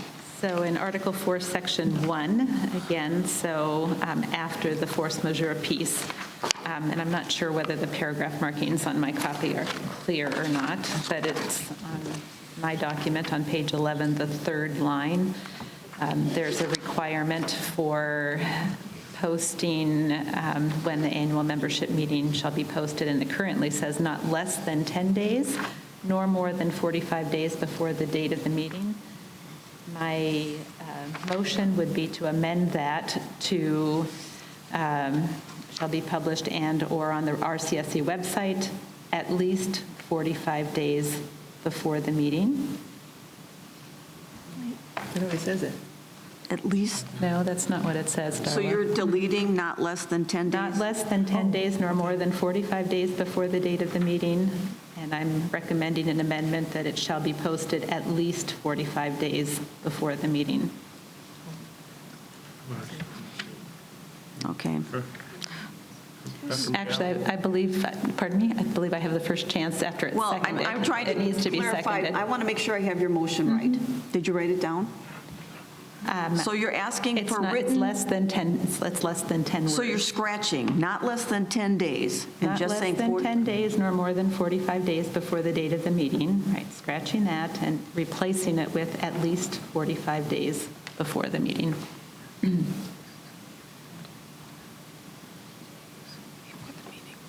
Okay. All right. Thank you. Do we have a second on that? I'll second it. Second by Director Collins. So the motion we have here is written notice stating the place, date, and hour of the annual membership meeting of the members shall be posted in RCSC facilities and/or published in the RCSC newsletter and/or on the RCSC website at least 40 days before the meeting. 45 days before the meeting, I'm sorry. Okay.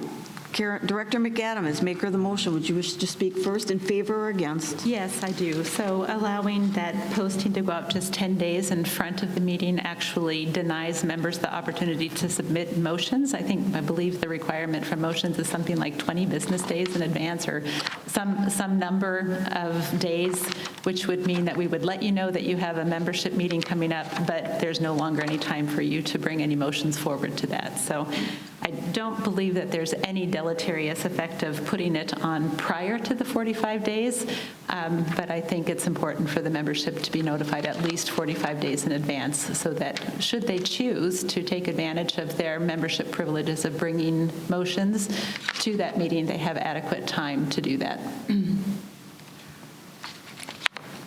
Discussion. Director Akins. So I'm trying to understand this. So if you take out not less than 10 days, then does that mean that they can bring a motion 1 or 2 days before the meeting? No. Because you're saying that less than 10 days, so. Because the agenda has to be posted 10 days ahead. That doesn't affect that? No. Okay. Madam President, Director Fimmel. just for clarification, isn't the annual meeting a date certain? Generally, it is. We got a little off with COVID, but typically we've done it not necessarily on the same date, but the same week, same day. So one year it might be on the 4th of whatever, and the next year it might be on the 7th, but it's always like the 3rd in February. I believe there's a change in the bylaw, is there not, Mr. Lenevsky, that it is the second first Tuesday in March? First Tuesday in March. Right. That's correct. Thanks. Okay. Does that answer whoever? Okay. Is there any other further discussion? Okay, there's. I guess I would just like to say that even though it is settled for the second or the first Tuesday in March, that's not necessarily common knowledge to all of our membership, and they are dependent on having that posting put out. So I remain by my my motion that it be posted 45 days in advance. Okay. So we have a motion to amend Article 4, Section 1, Annual Membership Meeting, end of paragraph 2, to state written notice stating the place, day, hour of annual meetings of the members shall be posted in RCSC facilities and/or published on RCSC newsletter and/or RCSC website at least 45 days before the meeting. Secretary Lineski, will you please take the roll call vote? Vice President Agi. Yes. Treasurer Akins. Yes. Director Collins. Yes. Director Fimmel. Yes. Director McAdam. Yes. Director Nowakowski. Yes. Director Wilson. Yes. I vote yes. President Lair. No. 8-1 in favor. 8, with 8 in favor, 1 opposed, the motion to amend passes. Is there any further discussion on Article 4? Director McAdam. So Article 4, Section 3, membership quorum. This is at the bottom of page 11. Madam President? In just a minute. Restroom break. We're right in the middle of a motion here, so we'll take a break. We don't have much time, but go ahead, Director McAdam, please make your So motion. my recommendation is to change the third sentence, I believe it is. Of Starting? this section that starts with members in good standing may carry no more than 10 proxies per member. I would like to make a motion to amend that to 50 proxies per member. Strike 10. Strike 10 and insert 50. Okay, is there a second? I'll second. Seconded by Director Nowakowski. Karen, as director or maker of the motion, do you wish to speak in favor? Yes, I do. So we have had historically no limitation on the number of proxies that can be collected by any member in good standing. Would simply like to point out that when members do go out and collect proxies, they have no special powers to force people to sign, and actually there's quite a bit of discussion that goes on in those and an explanation of what the rationale is, and it's not an automatic process. So presumably the proxies that are signed are done by well-intentioned and well-informed members. And to reduce that number to 10 is quite significant, and so I thought that changing that number to 50 would be a compromise solution, given that there were, at the last annual membership meeting, there were some members that brought in excess of 120 proxies. So I understand, the rationale for dropping it. I just think that 10 is very extreme, and therefore I'm looking at a compromise solution of 50. Discussion. Secretary Lineski. Okay. Very briefly, what has occurred is that there was a compromise made. And by the way, although Director Collins is counting my time, I believe under the rules I have a right to explain and have questions. I think I can do it within that 2 minutes, but I plan to go beyond it if I have to, because this is extremely important. Correct. This was a major compromise. There were a number of people who referred to the statute. If we don't mention a quorum, the quorum is 10% of the members, which is about 39,000, I believe now. So you start with a quorum of 3,900. No one wanted that. Then you went to the 1,250 quorum, which some people believed was excessive. Many believed it was perfectly fine. So we talked about that, and some people wanted to go to a 500 quorum, and none of those would have passed. So after extensive discussion, it was decided that we did not want to have a runaway meeting sometime in the future. And although everybody at the last meeting may have explained completely to the people who had the proxy, there's no guarantee that will happen in the future. And due to my profession, I've seen things that have gone wrong. So what we tried to do is come up with a thing that would say this has to be broad-based. And we thought that getting 80 people who can get 10 proxies would mean that it was broad-based enough, and it's actually under 80 people. You need a total of 80. That would mean it's not 1 or 2 or 5 people going out and getting it. It would have to be broad-based. So I'm going to oppose the amendment made by Director McAdam, although again, as she understands our reasoning, I understand her reasoning. Okay, any other discussion? Madam President, Director Fimmel. in an attempt to make this process easier and for the members to be able to achieve a quorum, we had to temper that with the idea that there would be equity in the process, so that no one person or one set of people could control the process. And so we felt that equal distribution of the proxies was an appropriate response, and that by limiting it to 10, the quorum could be easily achieved while maintaining a balance of power in the process. Any other discussion? Okay, the motion before you is in Article 4, Section 3, membership quorum. The second sentence, we're going to strike the number 10, insert 50, and it will read, members in good standing may carry no more than 50 proxies per member. Secretary Lineski, will you please take the roll call vote? Vice President Agi. Now I'm thinking. Again. Restate that, please.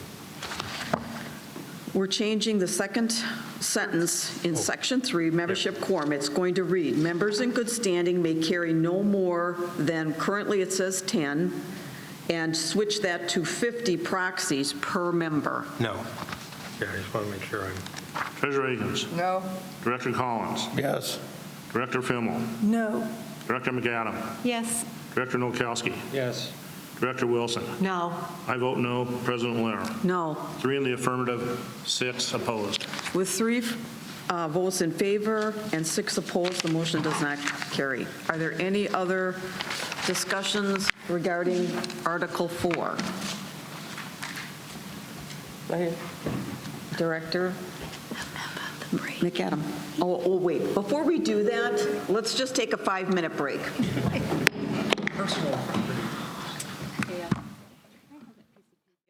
Is everybody here at the board? Yes. Okay. Okay, we're going to come back to order. I have no idea. Oh, we're still on Article 4, and I believe Carrie McAdam wanted to make an amendment to Article 4, correct? That's correct. Yes, thank you. So back to Section 4, membership meeting rules. On the document I have, it's on page 12.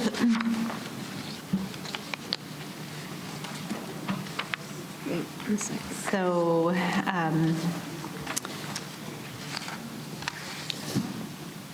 my motion would be to add the sentence at the end of the first paragraph. Okay. As follows. Document changes to bylaws or policies voted upon by the membership shall be treated as explicitly stated in Articles of Incorporation, Section 8, Section 4, period. And to add other to the second paragraph, so other proposals or matters relating to the conduct of the affairs and so forth. So here is the written motion right there, just to repeat at the end of the first paragraph to say document changes to bylaws or policies voted upon by the membership shall be treated as explicitly, or shall be handled as explicitly stated in Articles of Incorporation, Article 8, Section 4. Other proposals or matters. Other would go in front of proposal right there. Other. Oh. Oh, no. I see. Okay. All right, is there a second?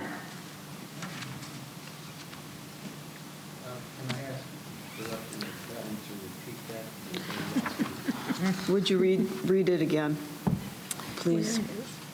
Document changes to bylaws or policies voted upon by the membership shall be handled as explicitly stated in Articles of Incorporation, Article 8, Section 4. Other proposals, ... Is there a second? We are on Article 4, Section 4, membership meeting rules, first paragraph, end of the paragraph, end of the first paragraph. document changes to bylaws or policies voted upon by membership shall be handled as explicitly stated in the Articles of Incorporation, Article 8, Section 4, Other, and it goes on to say proposals or matters relating, the second paragraph. Is there a second? I'll second. Second by Director Nowakowski. Director McAdam, as maker of the motion, do you wish to speak in favor of its adoption? Yes, I think that just clarifies that the Articles of Incorporation are a higher document and that we are not allowed to make, to pass bylaws or policies that are in violation of the Articles of Incorporation.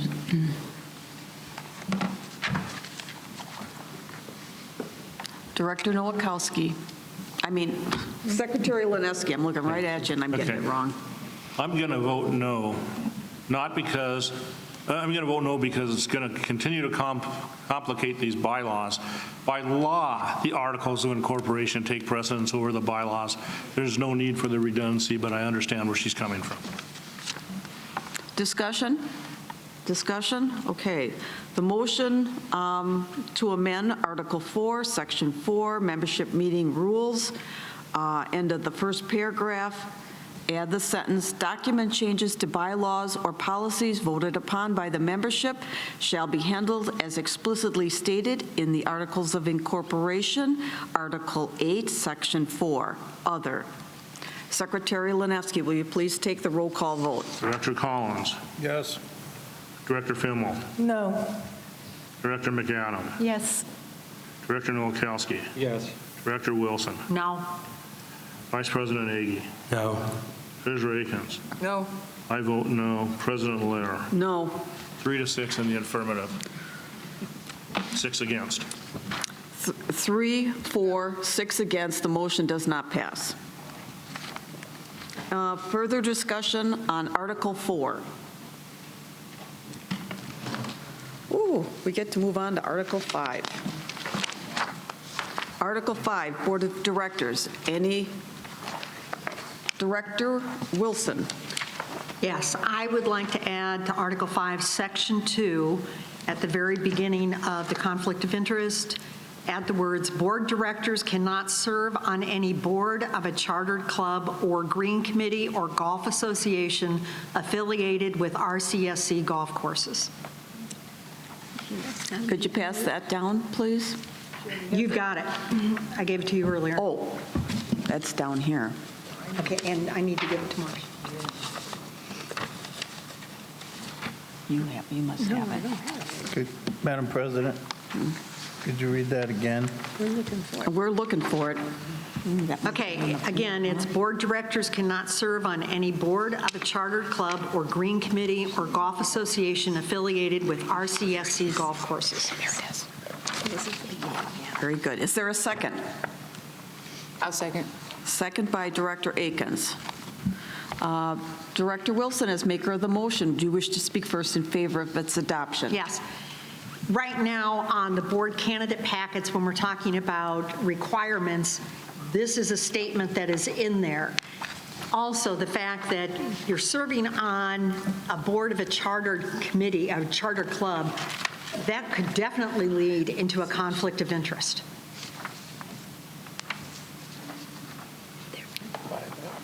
Before you vote, she didn't say I vote to amend. You just want to make that clear. Okay.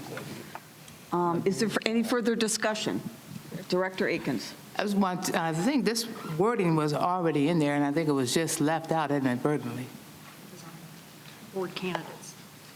Okay, so there's a motion to amend the Article 5, Section 2, add Board of Directors cannot serve on any board of a chartered club or green committee or golf association affiliated with RCSC golf courses. Secretary Lineski, would you please take the roll call vote? Okay. Director Fimmel. Yes. Director McAdam. Yes. Director Nowakowski. Yes. Director Wilson. Yes. Vice President Agi. Yes. Treasurer Akins. Yes. Director Collins. Yes. I vote yes. President Lair. Yes. 9 to 0 for it.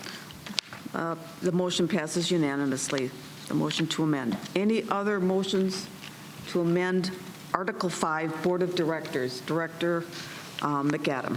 So under the same section, Section 2, conflict of interest, it's standard procedure that conflict of interests are subdivided out into either competing professional interests or material interests, and I believe that leaving out material interest is a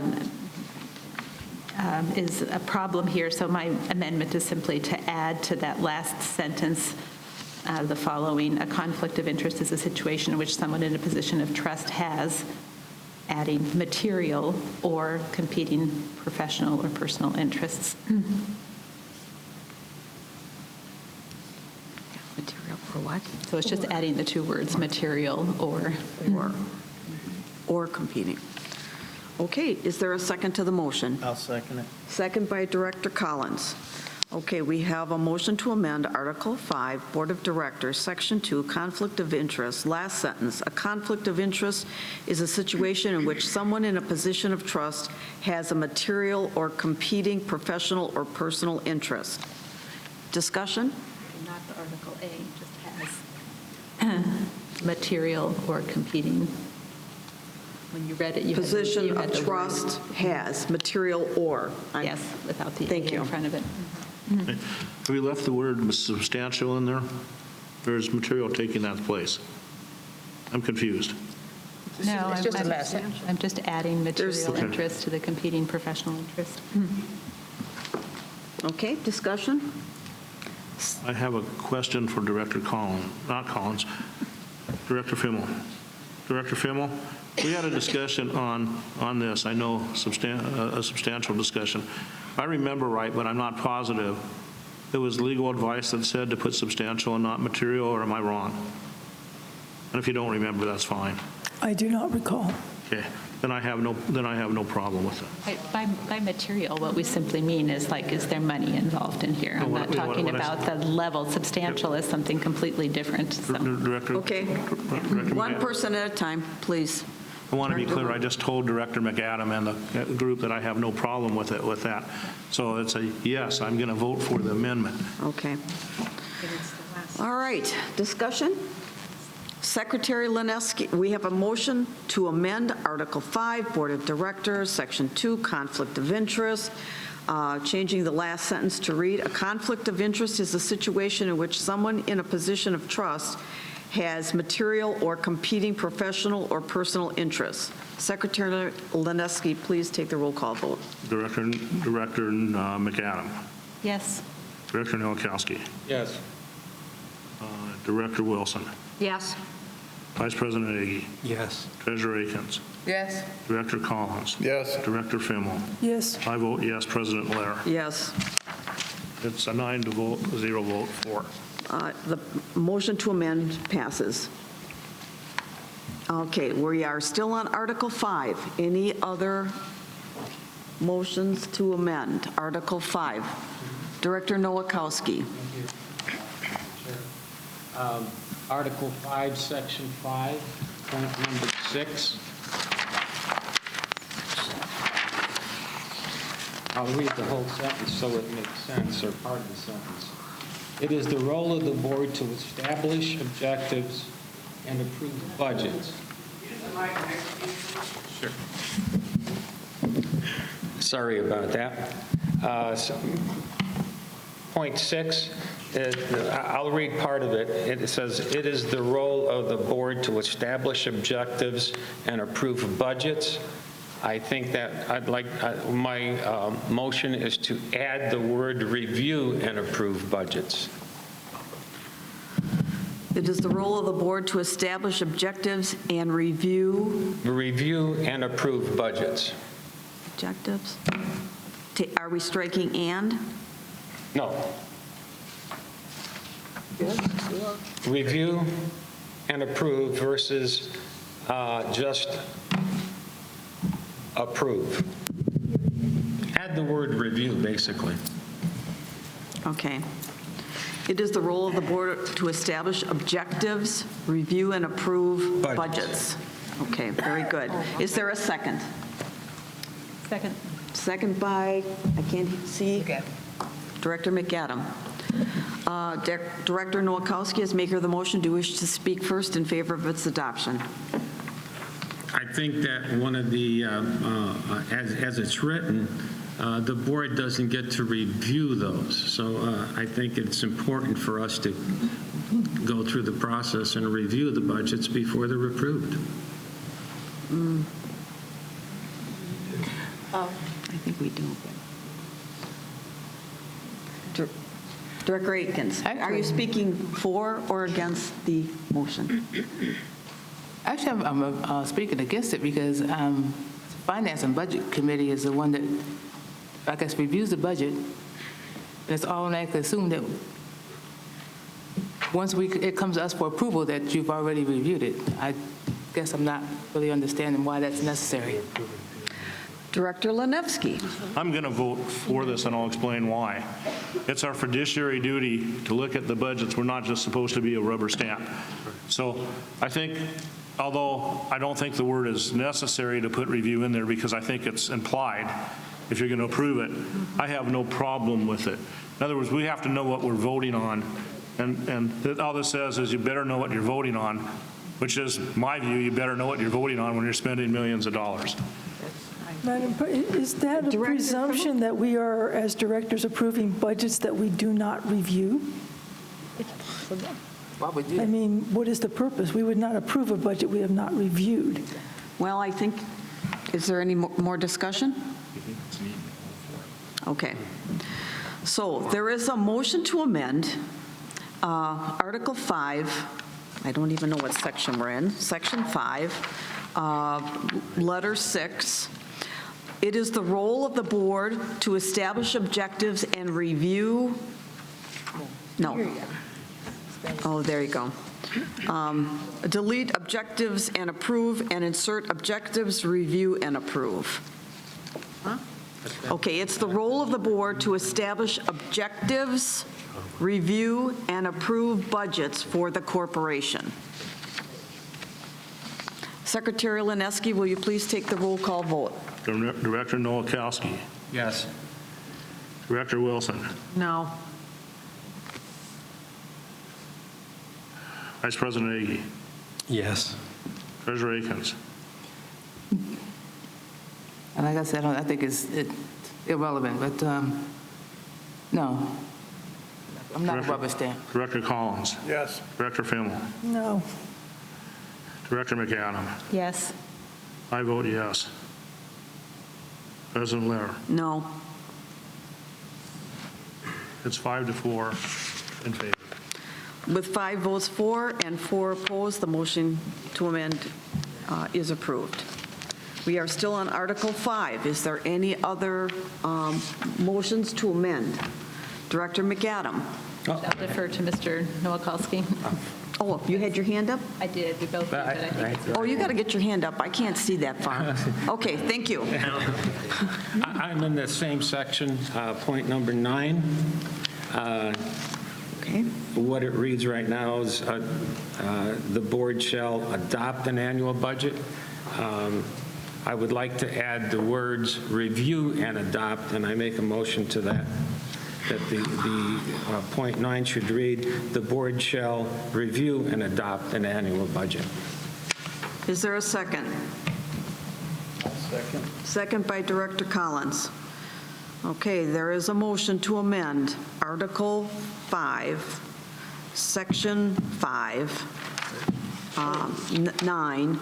The board shall review and adopt an annual budget.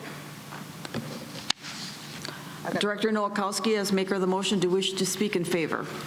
I think it's a pretty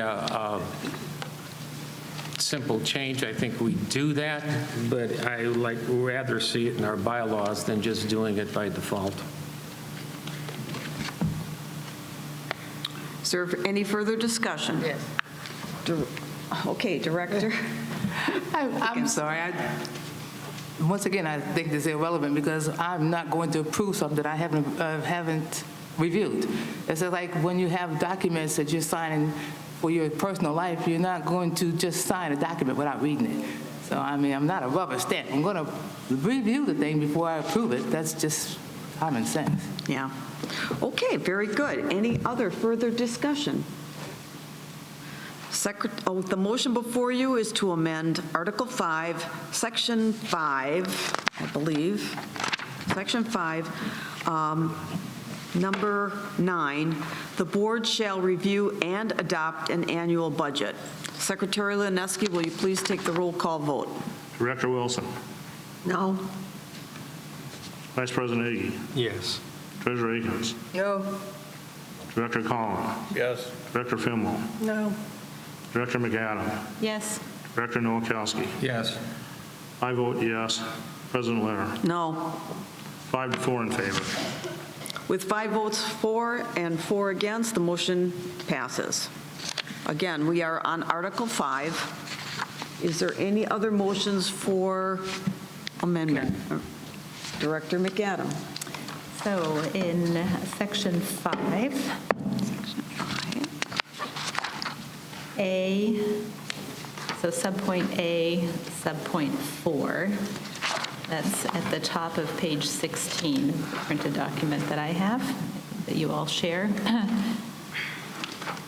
So my motion is to add these words. So to the first sentence there, the board's fiduciary duty requires board of directors to act in the best interest and for the benefit of the corporation. Here I would like to insert the following, the duties of which are clearly spelled out in our Articles of Incorporation, Article 3. And I'll just leave it at that. And during the discussion time, we'll explain my rationale. Okay, is there a second on the motion? I'll second that. Second by Director Collins. Okay, we have a motion for Article 5, Section 5, subsection 4. The board's fiduciary duty requires board of directors to act in the best interests for the benefit of the corporation, the duties of which are clearly spelled out in the Articles of Incorporation, Article 3. Discussion. Director McAdam. Yeah, the reason that I would like to add this is simply that there has been quite a debate about whether our role as a board is to be loyal to the corporation or loyal to the membership. And I think I would have actually preferred to have a statement here saying that we're required to ask in the best interests and for the benefit of the moral ownership on whose behalf the corporation exists. However, I would be willing to move, which I consider this to be a compromise position, to simply state that it's not really an either or. We're not blindly loyal to a corporation regardless of what. That's not our highest goal, to have a wonderful corporation. The highest goal is to make sure that the reason for existence for this corporation is actually fulfilled. I consider that to be a higher goal. And Article 3 of the Articles of Incorporation simply states what the business of this corporation shall be in quite a lot of detail. So my preference was simply to make clear here that there is a higher goal than simply blind loyalty to a corporation. Secretary Lineski. Sorry, President Lair, but I got to respond to that. Under the law, a board of director member has a fiduciary duty to the corporation, period. That means that we're not going to do anything to harm the corporation. Under our contract, the facilities agreement contract, we tell the members we're going to provide the recreational activities. That is, we are bound to that by contract. I know that's why we exist, but I'm not going to clutter it up with other language. Also, as we try to pass this thing, I want to make clear that Arizona law takes precedence over our bylaws or our Articles of Incorporation. Our Articles of Incorporation take precedence over the bylaws. I'm not going to discuss this further today, but if we want to get through this, I don't think there's any need to refer that we have to follow the Articles of Incorporation. We have to. If not, we're violating our duty. So I'm going to vote no. Discussion. Okay, the motion to amend is Article 5, Section 5, Board Authority Duties, Commissions, and Senior Management. Section A, number 4. The board's fiduciary duty requires the board of directors to act in the best interests and for the benefit of the corporation, the duties of which are clearly spelled out in the Articles of Incorporation, Article 3. Secretary Lineski, will you please take the roll call vote? Vice President Agi. No. Treasurer Akins. No. Director Collins. Yes. Director Fimmel. No. Director McAdam. Yes. Director Nowakowski. Yes. Director Wilson. No. I vote no. President Lair. No. 3 for, 6 against. So 3 in favor, 6 against, the motion fails. We are still on Article 5. Are there any motions to amend Article 5? Get to move on. Okay. Article 6. Let me get back to that page. I lost it. Article. Actually, Madam President, can I ask a point of clarification? I don't have amendment, but I have a question. Sure. Or something. So, yeah, here we go. In Article 5, Section 3, on page 13 at the very bottom, the length of terms and vacancies. This is the section dealing with the term of office and term limitations for elected board of directors. I am perplexed by a sentence that I would just like to have explained, and that is the sentence that says 1, 2, or 3-year elected terms enter into the 6-year limit set forth in the articles. I'm just concerned that there's a little bit of ambiguity here, and I would like to have that, I would like to understand, first of all, what it actually means before we get into a situation where that could potentially be an issue. So is there anyone that can actually, so I don't know, Director Lineski or Director Fimmel, can you explain to me what is actually meant by that sentence? What does it mean to enter into the 6-year limit set forth in the articles? I believe what they're talking about here is that there is sometimes an occasion when someone, for one reason or not, is no longer able to perform their duties, and so a vacancy arises, but they may have been on the board for 2 years, so there would be 1 year remaining, or in an instant where they were on for 1 year or vice versa. Wherever they come in, that's what's left over, and we elect them. So we've had an occasion to, I believe Director Collins, Director Akins, both came in on the first time. I was appointed, not elected. Oh, you were appointed, that's correct. Didn't we have somebody, John Nowakowski at the very last election came in on a 2-year term. Steve. It was 2 years. And so did Steve. That's what that means. It's it, yeah. You So they were understand? elected, so what does that mean when it says it will enter into the 6-year limit? Does that mean that, what does it actually mean concretely? And I guess the other question would be for Darla, I believe in your situation, you were the next in line from an elective perspective, and the appointment was based on an election. So I guess that's my question. Are we clear about what exactly this means in concrete situations? I am. You are? Is I am. everybody else based on the words that are here? Mm-hmm. Okay, so what does this actually Madam President, mean? what is the relevance of this? Unless an amendment is being made, we need to move on. Thank you. We have another 5 of these to do or more. Thank you. We need to move on. I agree. So if there's no further amendments on Article 5, let's move on to Article 6, titled Officers. Okay, we're now discussing Article 6, Officers. Are there any amendments to Article 6, Officers? Director Nowakowski. Article 6, Section 5B. 5B. Point number 2.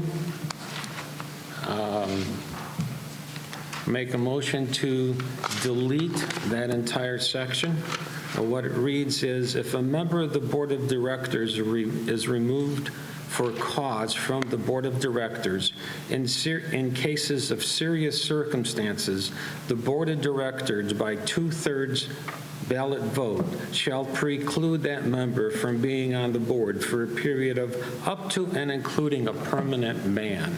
Banned, yeah. I move to delete that entire section.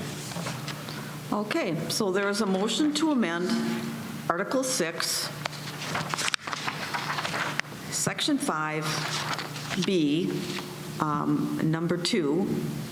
If a member of the Board of Directors is removed for cause from the Board of Directors in the case of serious circumstances, the Board of Directors, by a 2/3 ballot vote, may preclude the member from being on the board for a period of up to and including a permanent ban.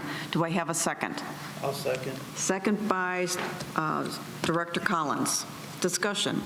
Director Nowakowski, as maker of the motion, do you wish to speak in favor of this motion? I think that the motion and the discussion is pretty simple, so I'll defer. Very good. Discussion? Aye. Secretary Lanevsky, Yeah. would you please state if you're for or against? I'm against the motion. Okay. And here is why. We'd had a serious discussion on this, most likely hours of discussion on this.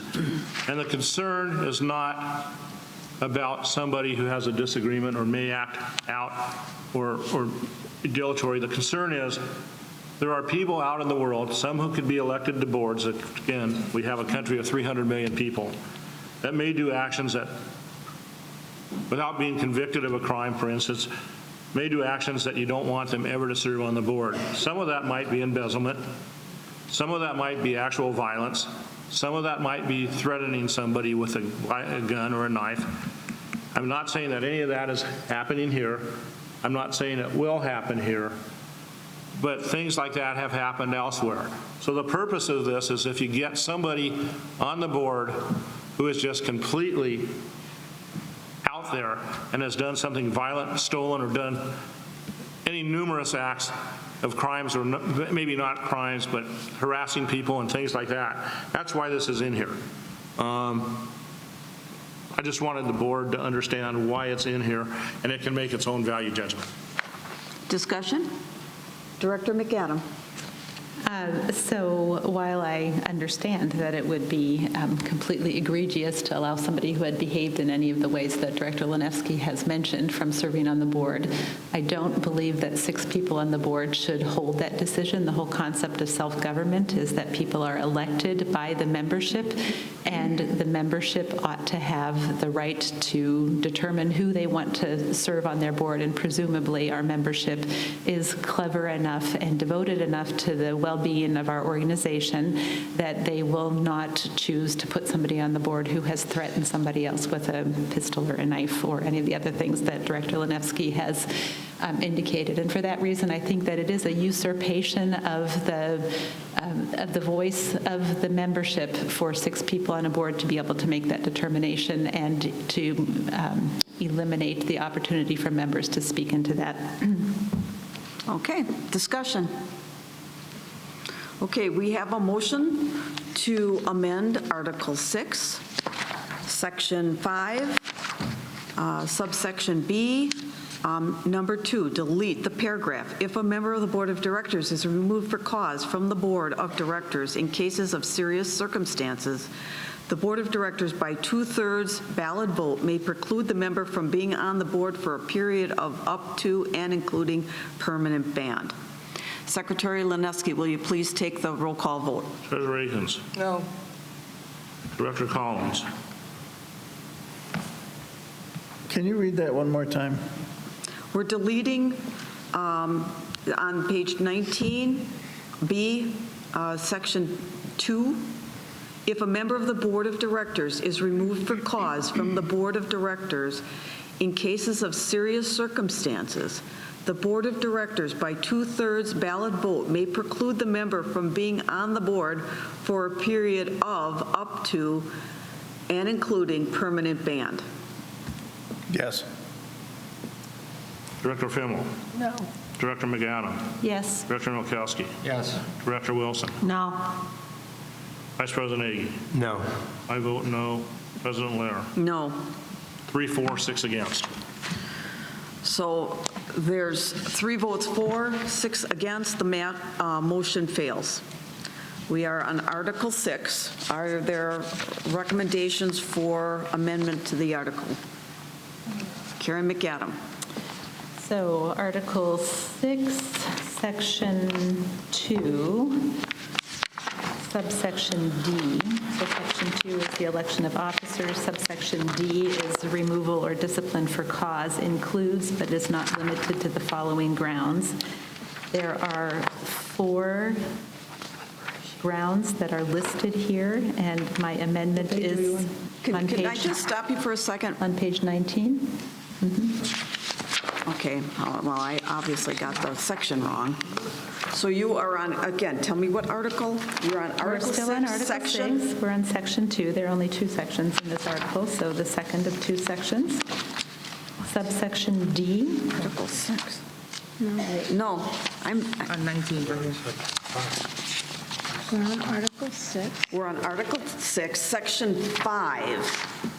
5. It's right here on number 19. Section 5, number D. Okay, Oh, I'm sorry. yes, that's I guess I okay. missed that. Okay, so we're Okay. all on the same page. We are on page 19. It's Article 6, Okay, Section sorry. 5, Yep. subsection D. Yeah, so subsection D, the removal or discipline for cause, I'm sorry, I had lost a couple of pages in there. So of the 4 grounds that are listed, I move to delete number 2 and number 4, which is deleting publicly advocate, as grounds for dismissal, publicly advocating against or taking action against the distributed objectives of the RCSC. And number 4 is dilatory actions causing needless expenditure of time or resources or tending to cause delay, to cause confusion, to obstruct, or to enhance the individual or her position. So just to clarify, I'm recommending that we delete both of those. Okay, so we are on Article 6, Section 5, subsection D. Delete number 2 and number 4. Is there a second? I'll second it. Second by Director Collins. Director McAdam, as maker of the motion, do you wish to speak in favor of its adoption? Yes, I do. There is no clarification on what the distributive objectives of the RCSC are, and we addressed this a little bit at in the planning session, and I don't see any resolution to this. Somebody could easily make the argument that the distributive objectives are the monthly article that the president of the board submits to Sunviews and the Independent.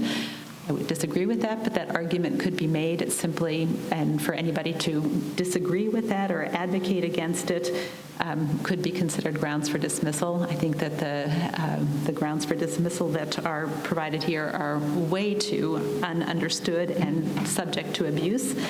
And secondly, the dilatory actions causing needless expenditure of time or resources or tending to cause delay, to cause confusion, to obstruct.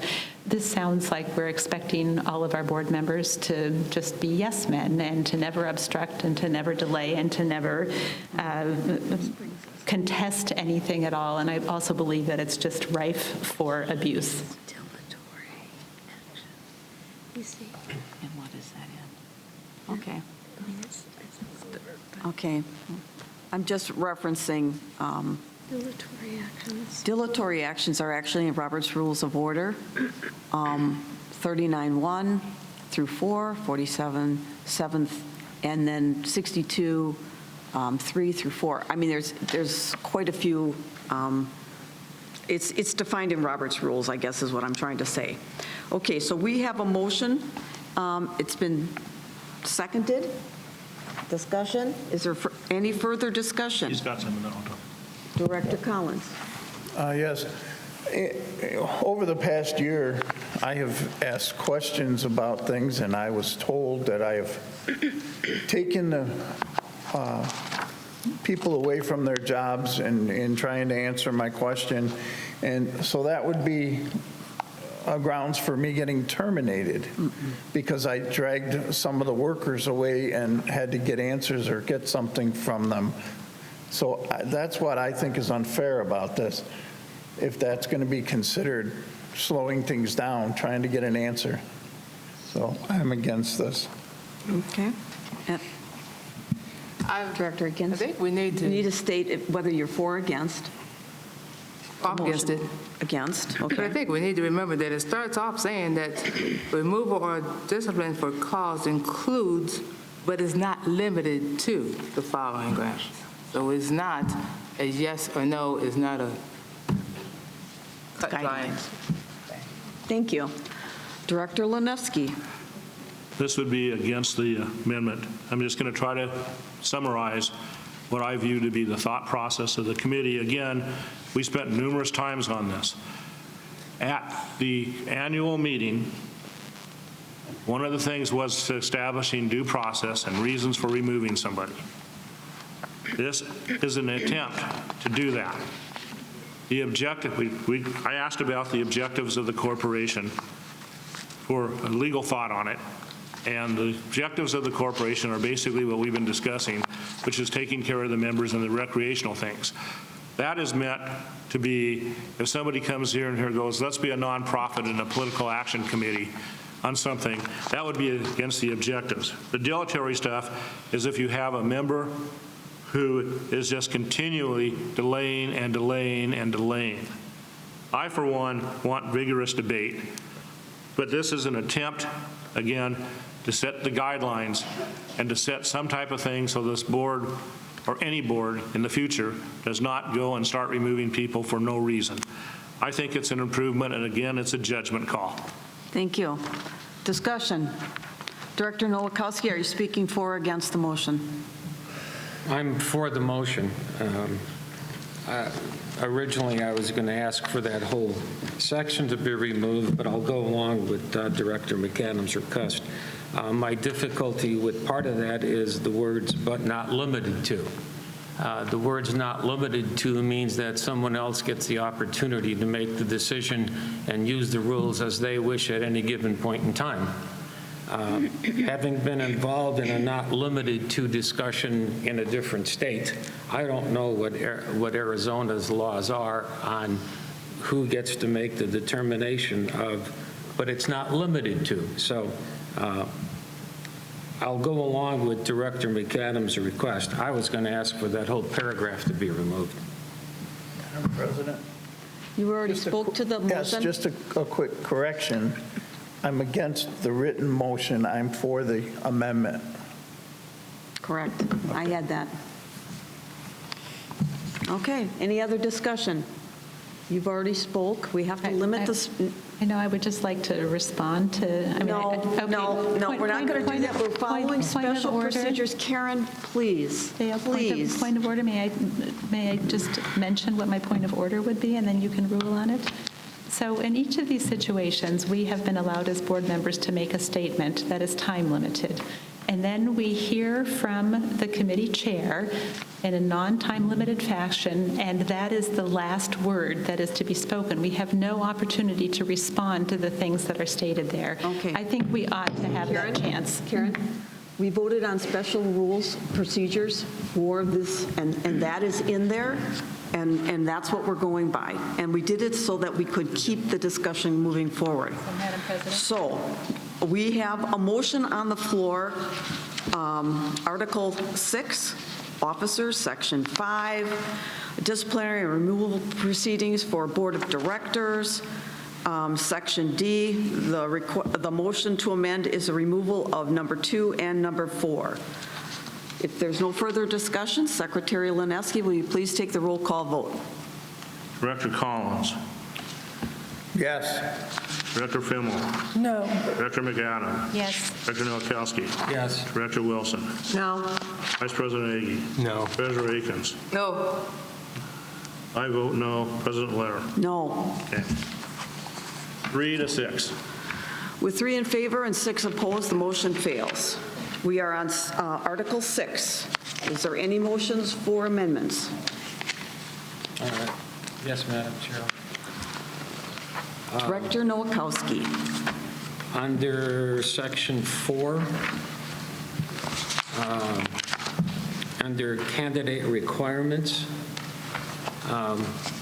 Section G. Wait a minute. Section 4. I'm sorry, wrong page. Page 20. You're in the next section. I'm in the next section. Sorry, I'll withdraw. Are you on page 20? Yeah, I'm in the wrong section. I'm in Section 7, in Article 7, so sorry about that. Start over. I withdraw. Withdraw. Oh, okay, thank you. You've done the wrong article. Okay. Any other amendments to Article 6? Article 7. Are there any amendments to Article 7? Director Nowakowski. Now that I'm in the right article, Section 4, candidate requirements, point G. Right.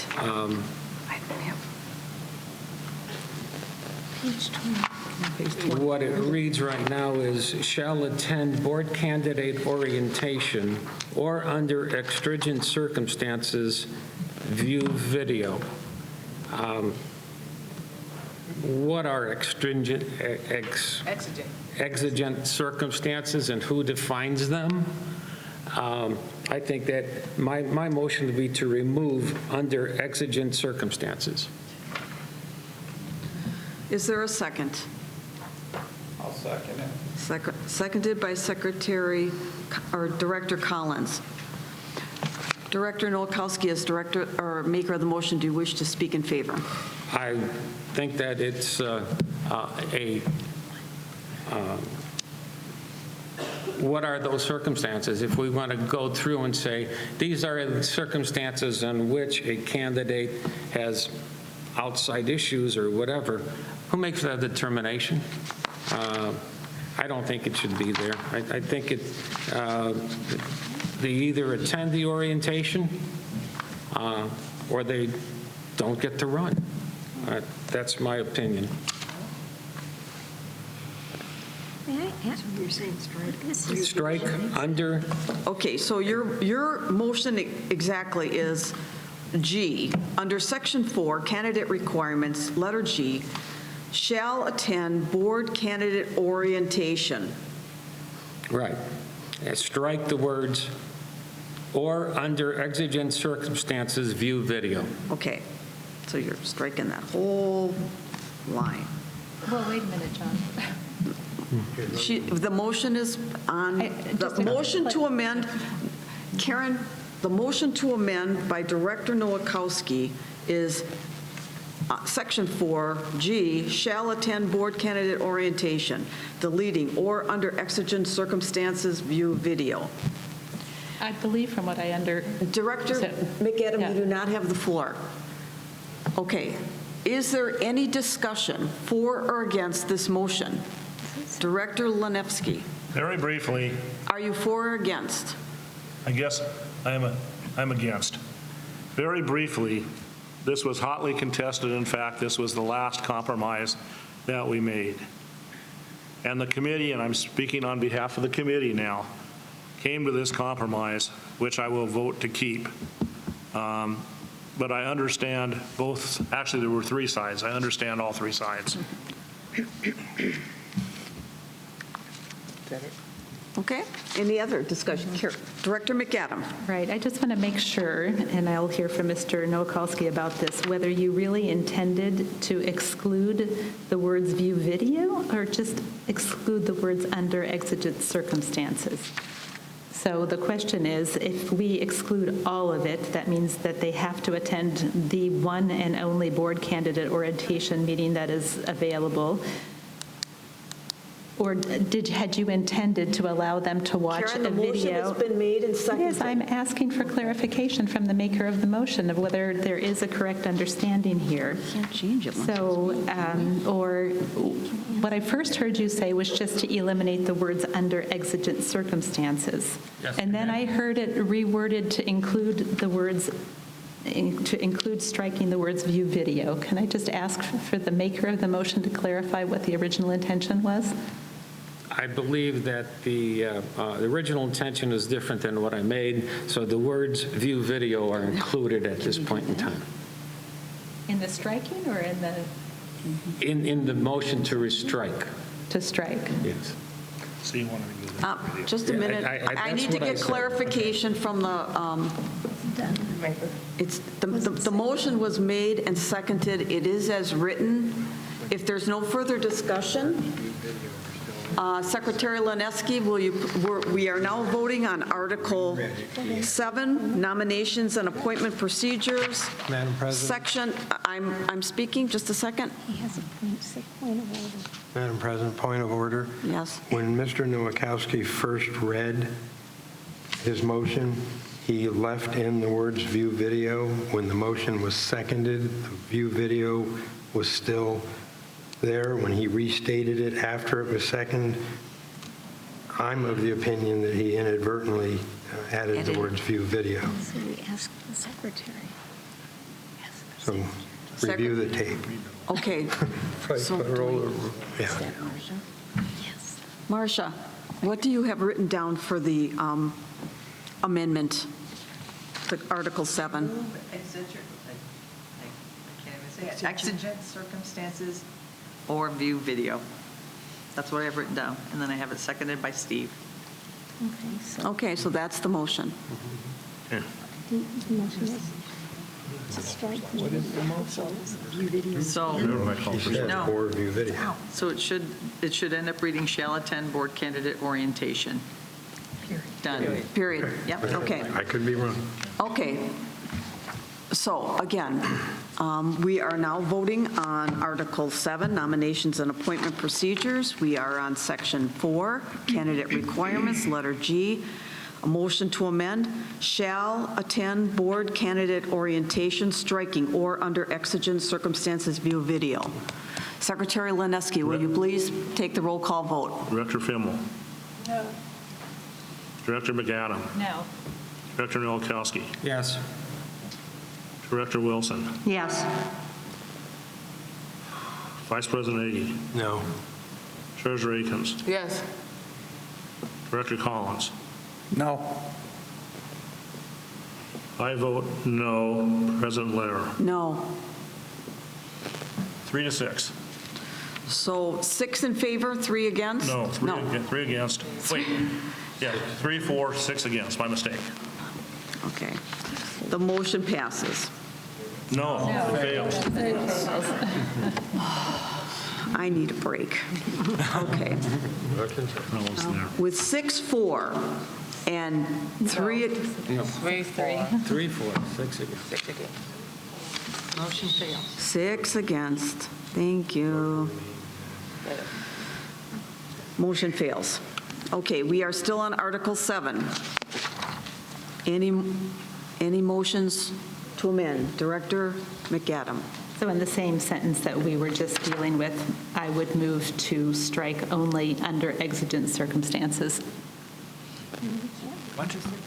No, we didn't vote on that. We voted on to strike under exigent circumstances and view video. So I'm leaving Okay. the words view video in and leaving the under exigent circumstances. Okay, As the so we only have a motion to amend. deletion. So we have a motion to amend Article 7, Section 4, letter G, and it's shall attend board candidate orientation or view video, or view video. Is there a second? Second. Second by Director Nowakowski. Director McAdam, as maker of the motion, do you wish to speak in favor of its adoption? Yeah, I do. I think that it leaves open to interpretation too much what is actually meant by exigent. And I would just like to point out that at the planning session, one of the members of the board ad hoc committee actually considered a death in the family not to be an exigent circumstance. His statement was, dead people aren't going anywhere. And I think that's just an example to us of why we need to delete that and allow the video viewing to be in the estimation of the need for doing so in the estimation of the candidate and not in somebody else. Okay. Discussion. Director Secretary Linefsky. I am concerned about a potential leak of it since Director McAdam wasn't there. If that was not in the first or second weeks, and I don't believe it is, I'd like to know who told her. That was at the planning session, in a public planning session. That's fine. Madam President. Director Collins. I'm for the amendment. Reason being, last year we had a candidate that had a COVID, couldn't come to this, so they were disqualified. And to me, that was something out of their control completely. That director also had said she couldn't attend because she had an appointment out of town. Madam President, that's actually neither here nor there. The whole purpose of this aspect is to provide for the contingency that Director Collins is describing. However, here's the issue. Exigent circumstances are well known at law. We all know what an exigent circumstance is. I agree. If we remove those words from this item, then it will be in the hands of the candidates, as was just described, as to whether or not they attend a candidate orientation where they can ask questions and get answers, or make their own decision as whether they care to go to the orientation or simply watch the video. The video is an effort to support anyone who cannot participate in the candidate orientation. It is fairly essential that, not candidate, the orientation for board members. Thank you. Is there any further discussion? Okay, help me get this right. Okay, we have a motion to amend Article 7, Nominations and Appointment Procedures, Section 4, Subsection G, shall attend board candidate orientation or view video. Secretary Linefsky, will you please take the roll call vote? Director McAdam. Yes. Director Nowakowski. Yes. Director Wilson. No. Vice President Ege. Yes. Treasurer Akins. No. Director Collins. Yes. Hold on a second. Okay. Vice President Ege voted yes. Treasurer Akins voted no. Director Collins voted yes. Director Fimmel. No. I vote no. President Lair. No. We're 4 in favor of it, 5 against it. The motion fails with 4 in favor, 5 against. Okay, we are still on Article 7, Nominations and Appointment Procedures. Are there amendments to this article? Is your hand up? I'm sorry, you said Article 9, right? That's where we are? No, we're on Article 7. Oh, Article 7, sorry. No. Article 7? Yep. Okay.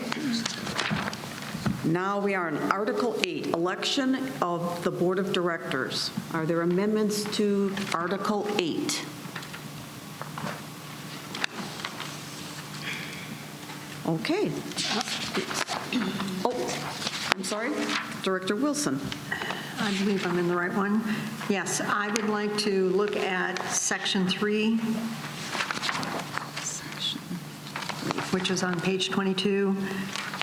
No, that's Article 9. That's Article 9. I'm on, oh, I'm sorry. Okay, I flipped. Sorry, I didn't see the 9 there. That's okay. Everything's good with Article? Yes. Okay. Moving on. Article 9, RCSC Initiative Referendum and Recall Petitions. Are there any amendments to Article 9? Madam President? Oh, Vice President Ege. I move to Article 9, Section 3, letter B. I move to strike letter B in its entirety. Okay. Okay, so we are on Article 9, Section 3, under petitions, strike number 1, circulated within or at all RCSC facilities while not disturbing or interfering with RCSC member activities or blocking ingress or egress at the facility. Is there a second? I'll second it. Second by Director Wilson. Discussion. As maker of the motion, do you wish to speak first in favor of its adoption? Yes, Madam President. Number one, I'm just concerned about how you would police this activity. I think it would create an undue burden for RCSC staff, facility attendants, et cetera, et cetera. And, personally, I just don't think it's a good idea. Okay. Is there further discussion? Director Collins. Yes, this was a compromise. First, before you start, are you for or against? I'm against. Against. Okay. This motion was a compromise that the residents asked for this at their general meeting. And the committee made a compromise to do it this way. And now it's like we're slapping them in the face and just saying we don't care about what you members asked for at your meeting. So I'm against striking this. Director Collins, this whole process has been about amending the articles from what the committee did. So everything we've done to date has been exactly that. Okay, any other discussion? Secretary Linefsky. Yes, I'm going to have to discuss what my vote is going to be here. I am for this provision. However, because I have been told that there are 4 votes that will kill the entire bylaws if this remains in there, I'm going to have to vote for the amendment to save everything else. What I intend to do in January or February of next year is rebring this provision. But I'm not willing to kill this 24-page document over this provision. But I am not happy about my vote. It's to save everything else. I think this provision should be in it, but I'm going to vote to remove it so that everything else has a chance to pass. Director Wilson. I'd just like to say that when the bylaws came out to the public, I had several people tell me that this was a no-go. They were not for this motion. Director Akins. I have discussed this with several, I shouldn't say several, a lot of people, because I am out and about a lot. I'm almost everywhere. And the difference with this is when you are getting petitions signed for the election, you go to people you know, and they know what you're talking about right away. It doesn't take but maybe a couple of minutes. They sign it, and you move on. With something like this, you go approach people, they have no idea what it's about. It could end up being a long, drawn-out conversation and could be real political. People do not want to get involved in that, and they said, oh, no, they don't want to be involved in that. Okay, discussion. Director McAdam. I'm appalled, and the reason for that is the hurdle for doing a recall petition or a referendum or any kind of a petition is very, very high. How does one go about collecting 3,250 signatures? If you deny people the right to address members at the place where members gather. Furthermore, at the annual membership meeting, there were 5 motions that were brought forward by the members. This is the only one that I can look at and say it was cleanly passed as the members had intended it for it to be. So of 5 motions, the question about is there due process, it's very questionable whether we think that actually is due process. I'm concerned about that. The one about striking the Article 5, bringing motions forward as simply recommendations for study, completely ignored. This was the one of the 5 motions brought forward by membership that in the planning session we were told we're completely clear that you have to allow members to approach members at the places where they congregate. And for me, this is a no-go. If this is struck from this, there's just absolutely no way that I could vote for the entire package. Discussion. Okay, we have a motion for Article 9, RCSC initiatives, referendums, recall petitions, Section 3, Section B, deleted. removing circulated within or at all RCSC facilities while not disturbing or interfering with RCSC member activities or blocking ingress or egress at any facility. Secretary Lineski, will you please take the roll call vote? Yes. Director Nowakowski. No. Director Wilson. Yes. Vice President Agi. Yes. Treasurer Akins. Yes. Director Collins. No. Director Fimmel. No. Director McAdam. No.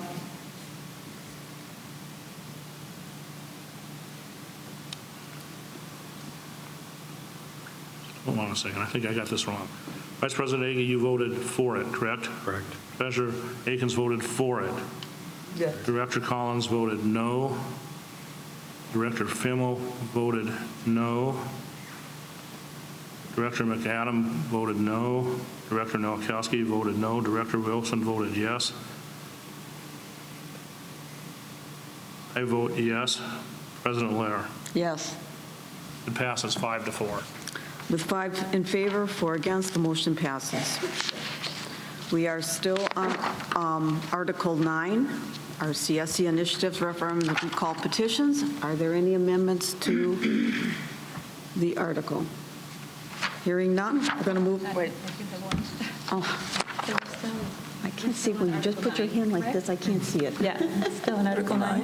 We are still on Article 9, yes. Yeah, okay. So it's simply in that same section, so I'm on page 22, section 3. We're saying that signers of a petition, in addition to being current members, must write legibly their property address, member card number, and expiration date thereof. I wrote to everybody about this question about when does your card expire is just a really, really difficult question and plays absolutely no role in validating anything. So my amendment is to strike those last 4 words and instead to say write legibly their property address and member card number. Write legibly their property address and rec card number, and strike and expiration date thereof. That's correct. Okay. There is a motion to Article 9. Section 3, subsection C, 4, to write legibly their property address, member card number, and strike an expiration date thereof. Seconded by Director Collins. Director McAdam is maker of the motion. Do you wish to speak in favor of its adoption? Sure. As I said, when you go and ask people what's the expiration date of your card, most people don't know how to figure it out. And furthermore, some of our cards have that information on it and some of ours don't. And for that reason, I don't believe it adds anything to assuring the validity of the signature. So therefore, my recommendation is to strike it. Are you speaking for or against? I'm against. Okay. We need putting your expiration date is not hard. It's already on your card. Those people that have the cards eligible to sign the petition have an expiration date on that. It's the month and the day that your card expires. And the ones that don't have that on there are not eligible to sign the petition because they're privilege cards. Please. The member cards, the yellow cards, have the expiration date on there. It says. Madam President? Let's go, let's move on. Okay. I would like just a clarification from management when we're looking at this. Is the expiration date, I mean, everything is verified anyway, isn't it? Yes. So is it necessary? Madam President, I believe the expiration date used to be on the card, but no longer is printed. It's no longer? Okay. But yours is old. Okay. Oh, I'm an old person. No, your card is old. Madam President, I mean, I would just like to state that when you look on the card, mine is 07/30. It's red letters, but there's no reference to what those numbers mean. There's no expiration date. Okay. So It's not clearly identified on the It says card. annual due date. Okay, so I'm sorry. It says annual due date. Mine doesn't. they're different. Annual, It same says thing. annual due date, okay. All right, I'm sorry, General Manager. Madam President, Board of Directors, from a management perspective, we have no issues with not requiring an expiration date from our perspective. We can look that up, so that's not an issue. Okay, thank you. Is there any further discussion? Okay, we have a motion. Spoke once, I can't speak again. You already spoke. I know. No, Because I wanted to apologize to them. I just want to apologize No. that, yes, it says annual due date, not expiration date. I apologize for that. okay. All right. Article 9, RCSC initiatives, referendums, recall petitions. Section 3, practices during petition circulation. No, yes. Section C, number 4, write legibly their property address and member card number, striking and expiration date thereof. Secretary Lineski, will you please take the roll call vote? Director McAdam. Yes. Director Nowakowski. Yes. Director Wilson. Yes. Vice President Agi. Yes. Treasurer Akins. Yes.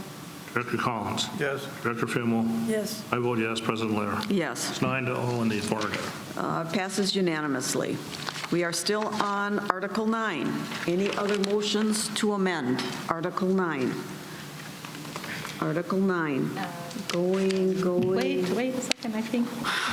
So this is under the petitions, yes. I do have another Okay. amendment to make. Go ahead. So Article 9, Section 1, I'm on page 21. The very first section, application for an RCSC petition form.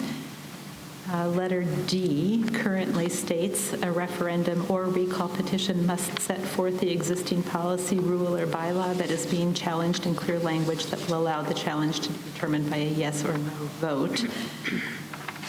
So this was a matter for discussion at the planning session, and I'm going to be a little bit repetitive right here.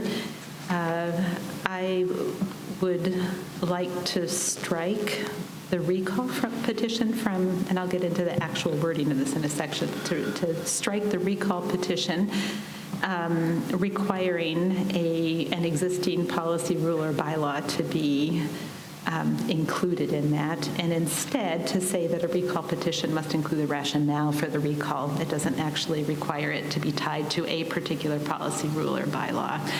So the rationale for that is that it's... Are you making, is the... Yes, this is my amendment, so I'm explaining it in general terms, and now this is what the words... No, I don't want you to explain it just yet. I'm ready to move forward. Well, Okay, so I need you to read the amendment. Okay. Just stick to the So, amendment. In the first line, strike or recall petition. In the first line, Of letter D, so it would say then, a referendum must set forth, so forth. And then in lieu of that, to add at the end, and this is not quite 10 words, it's 9 words. okay, where are you putting this in the first sentence? No, at the end of letter D. Okay, you're adding a sentence. Yes, a recall petition must include the rationale for the recall. Must. So I'll read the whole thing as I would, as my amendment would be. A referendum must set forth the existing policy, rule, or bylaw that is being challenged in clear language that will allow the challenge to be determined by a yes or no vote. A recall petition must include the rationale for the recall. Any proposition will be subject to the requirements and limitations of the corporate documents. So you're actually inserting it, the sentence, not putting it at the end. That's correct. Okay, do you have this in writing, please? Well, I don't, but it's only 9 words. Do you want me to write it down for you? Please. Could I have one of your sheets, Okay, please? is there a Thank second you. to the motion? I'll second it.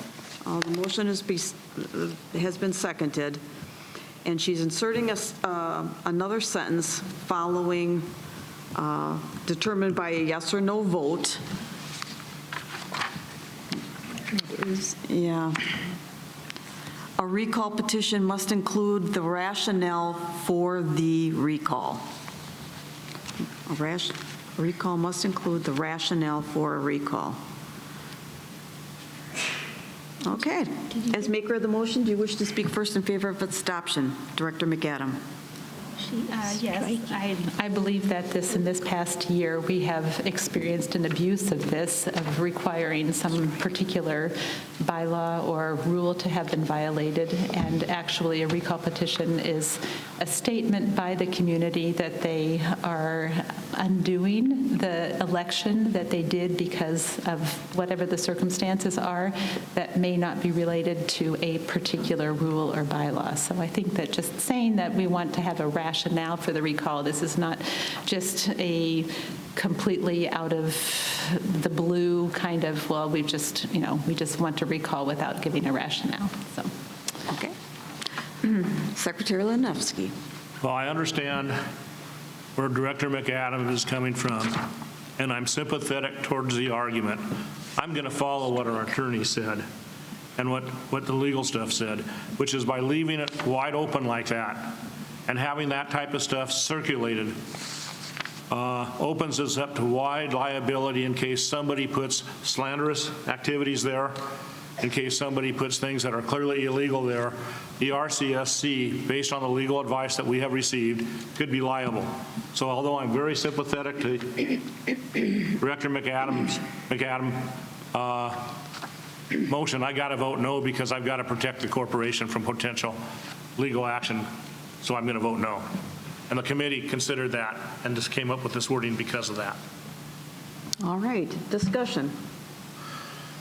Okay, we have a motion to amend Article 9, RCSC initiatives, referendums, and recall petitions, Section 1, application for an RCSC petition form, Section D, a referendum, strike, or recall petition must set forth the existing policy, rule, or bylaw that is being challenged in clear language that will allow the challenge to be determined by a yes or no vote.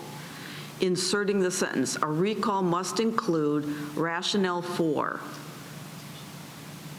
the recall, or the recall. And then we continue on with any proposition will be subject to the requirements and limitations of the corporate documents. Okay, Secretary Lenevsky, will you please take the roll call vote? Vice President Agee. No. Treasurer Akins. No. Director Collins. Yes. Director Fimmel. No. Director McAdam. yes. Director Nowakowski. Yes. Director Wilson. No. I vote no. President Lair. No. 3 in favor, 6 against. With 3 in favor, 6 against, the motion fails. We are still on Article 9. Are there any motions to amend Article 9? Hearing none, we're moving on to Article 10, committees. Are there any motions to amend Article 9, committees? Article 10, sorry. Director McAdam. Section 1, committees, subsection B, so I'm on page 23. We have a statement there that says non-committee members may attend committee meetings but not participate except where the chairman or the committee has closed the meeting. I'm recommending that we strike where the chairman or the committee has closed the meeting and insert instead at the invitation of the chair.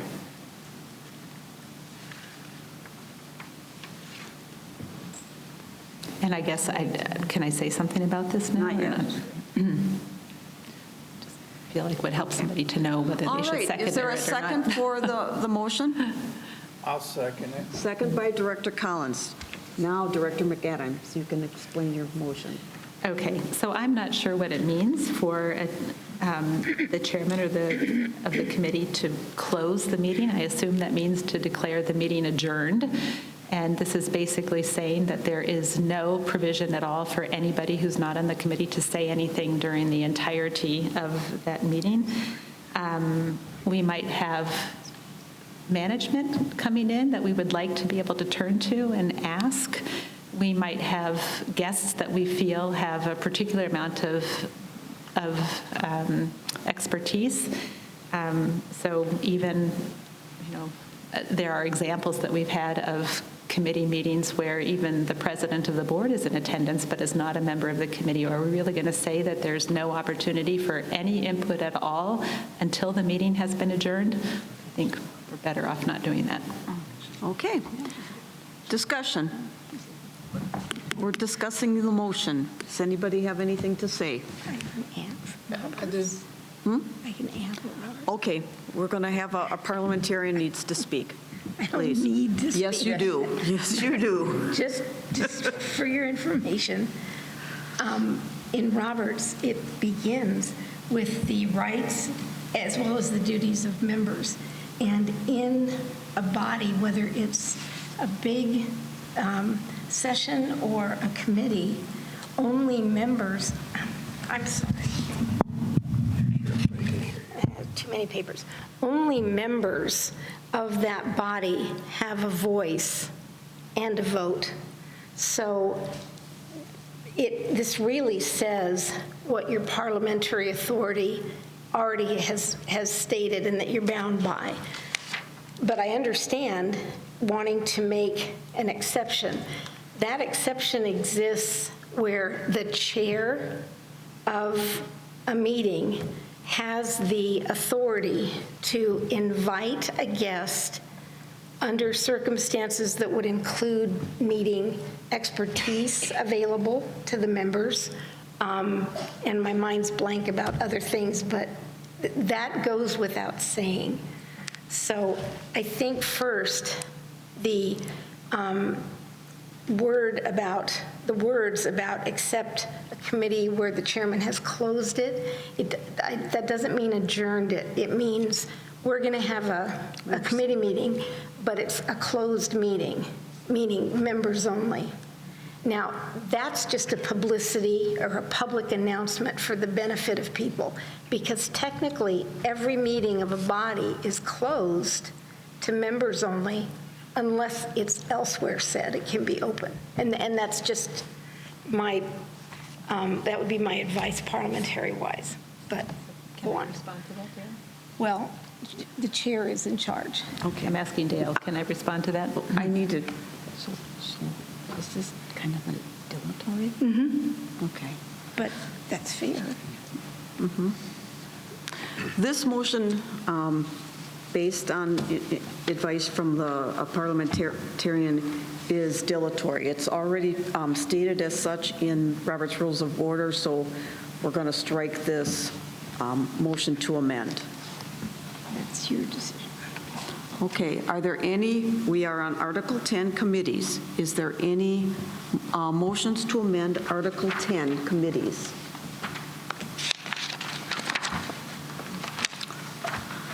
Okay, Article 11, indemnification and risk management. Are there any motions to amend Article 10? 11. Or 11? 11, I got it right in front of me. Hearing none, we're going to move on to Article 12, financial management. Any motions to amend Article 12? None. Moving on to Article 13, investments. Are there any motions to amend Article 13? Hearing none. All right, let me get back to my original work here.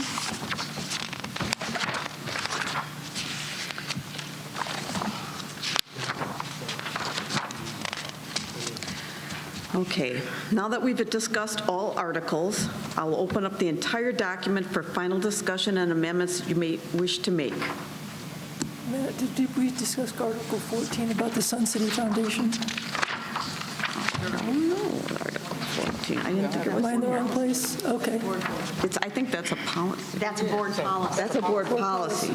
Okay. I moved to board policy. Okay, you guys are throwing me off. Okay, any discussion?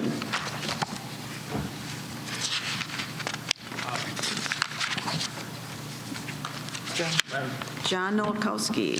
Madam Chair, thank you. In my notes, I missed one, but I think I'm more of a discussion than an actual proposed change. Our process right now in Article 4, Section 4, Paragraph 3, our process right now as written,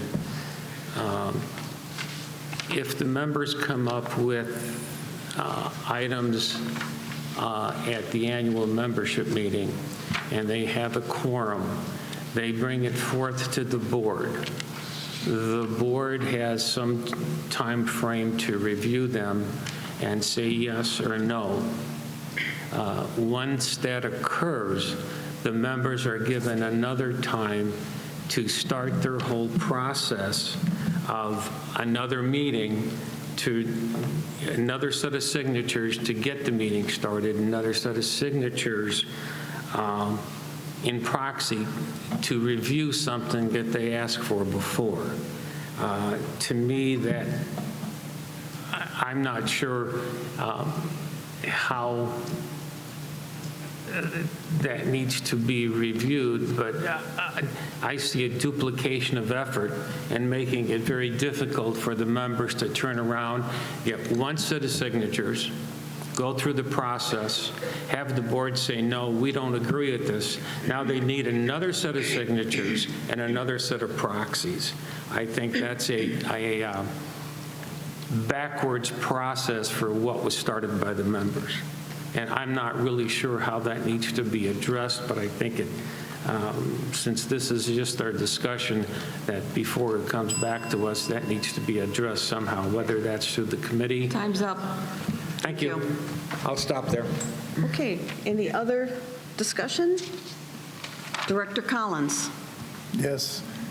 I can't vote for this if you're going to take the proxies off property. I just can't do that. It's, to me, the members should have that right, and I'm going to have to vote against this. Discussion. Secretary Linefsky. While being sympathetic to Director Collins' view, the bottom line is, if we pass this, a lot of progress is made.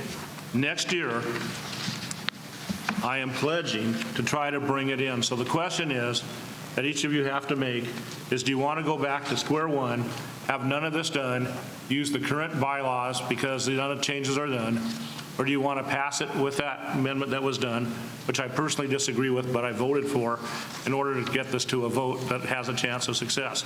So Director Collins and everyone else has to decide whether getting, if you don't get this, is it worth sinking everything? I made the decision myself that it's not worth sinking everything, but everybody has to make their own decision. Discussion. Director McAdam. So I would just like to go on record as unfortunately disagreeing with Mr. Linefsky about this, who believes that the bylaws in the current amended form, the bylaw proposal, is actually an improvement for this community. I disagree with that. While at the same time recognizing and applauding all the effort that went into it, I'm not being critical about that at all. But I'm looking at this and saying, if this is the response to what came up at the membership meeting on December 13th last year, it does not put the membership in a better position than they would be in the absence of this bylaws revision. Furthermore, I am still a little bit appalled still that the fact is that we're asking the board to take a vote on this, with the amendments in place without having allowed our first vote to be shaped by member comments. I think the process is wrong. I think that the product is wrong, and will therefore be voting against it. Thank Madam you. President. Director Fimmel. Regrettably, Director McAdam is wrong. All 5 issues raised by the membership were addressed in these bylaws, and only one of them failed. So substantially, what the membership asked for at its annual meeting has been addressed by these bylaws. And I have to agree that or I have to suggest that passing these bylaws gets the members what they asked for in a very substantial way. And Mr. Linefsky has been very clear that he will attempt in the near future to obtain that fifth recommendation that the members made. Thank you, Director Fimmel. Any other further discussion? Okay, we will now vote on whether to adopt the entire bylaws revisions as amended. Do I have to read the whole thing? No. No. I think we'll waive that. Please say no. Secretary Linefsky, will you please take the roll call vote? Director Nowakowski. No.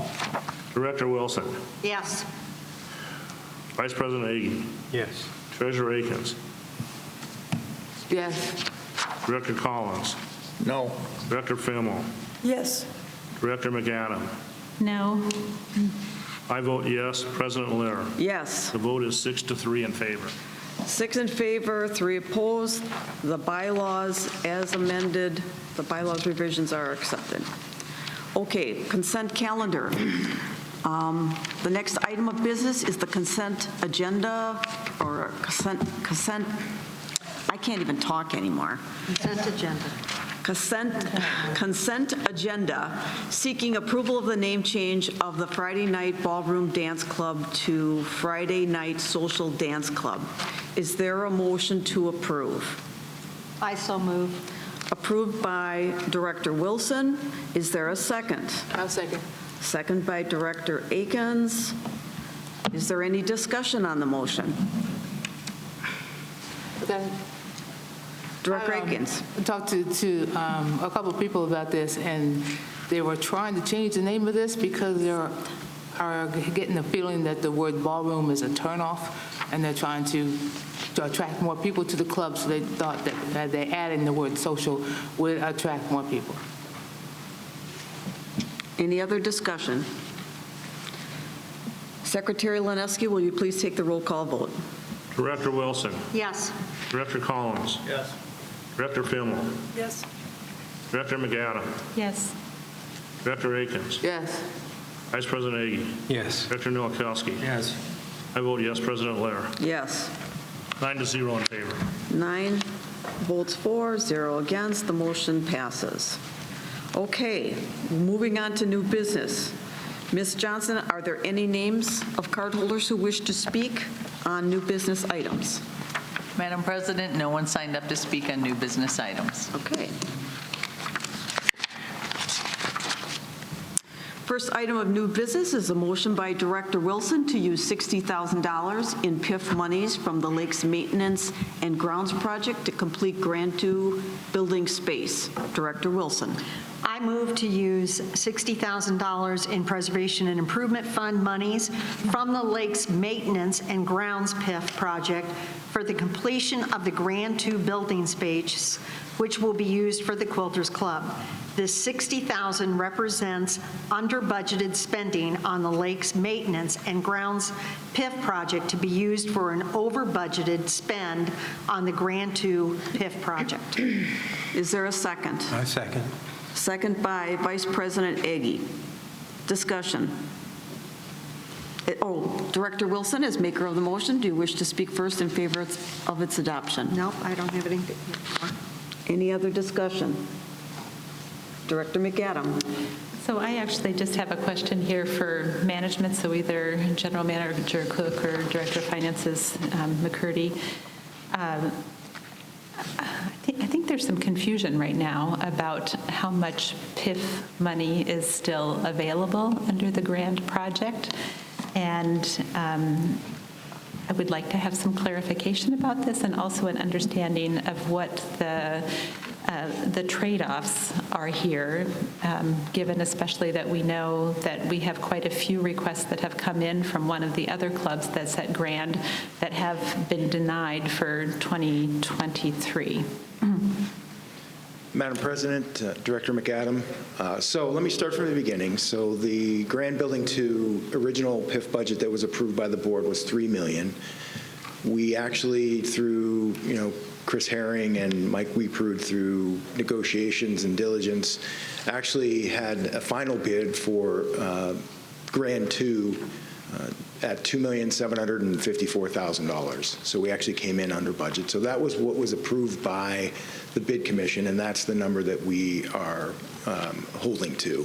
So after the completion, after completion of the building, we left roughly 3,000 square feet of space, uncompleted or incomplete, with bare floors and no walls and no infrastructure for air conditioning and such, because we had no idea what was going to go in that space. So we didn't want to spend money and then have to tear down any new construction to accommodate a different club that could not utilize the space as built. So that left us with roughly, from the $2,754,000, I believe it's $296,000. I'm looking at my director of finance. So in completion of that project, it was determined by our building and infrastructure director, Mike Weeprud, that we would need roughly $58,200 more on top of what was remaining in the budget associated with $2,754,000. So there's a lot of infrastructure that's required to finish, and the largest of which is the HVAC system, which, as we know, has gone up, quite a bit through inflation, and so that's why we need the extra funds.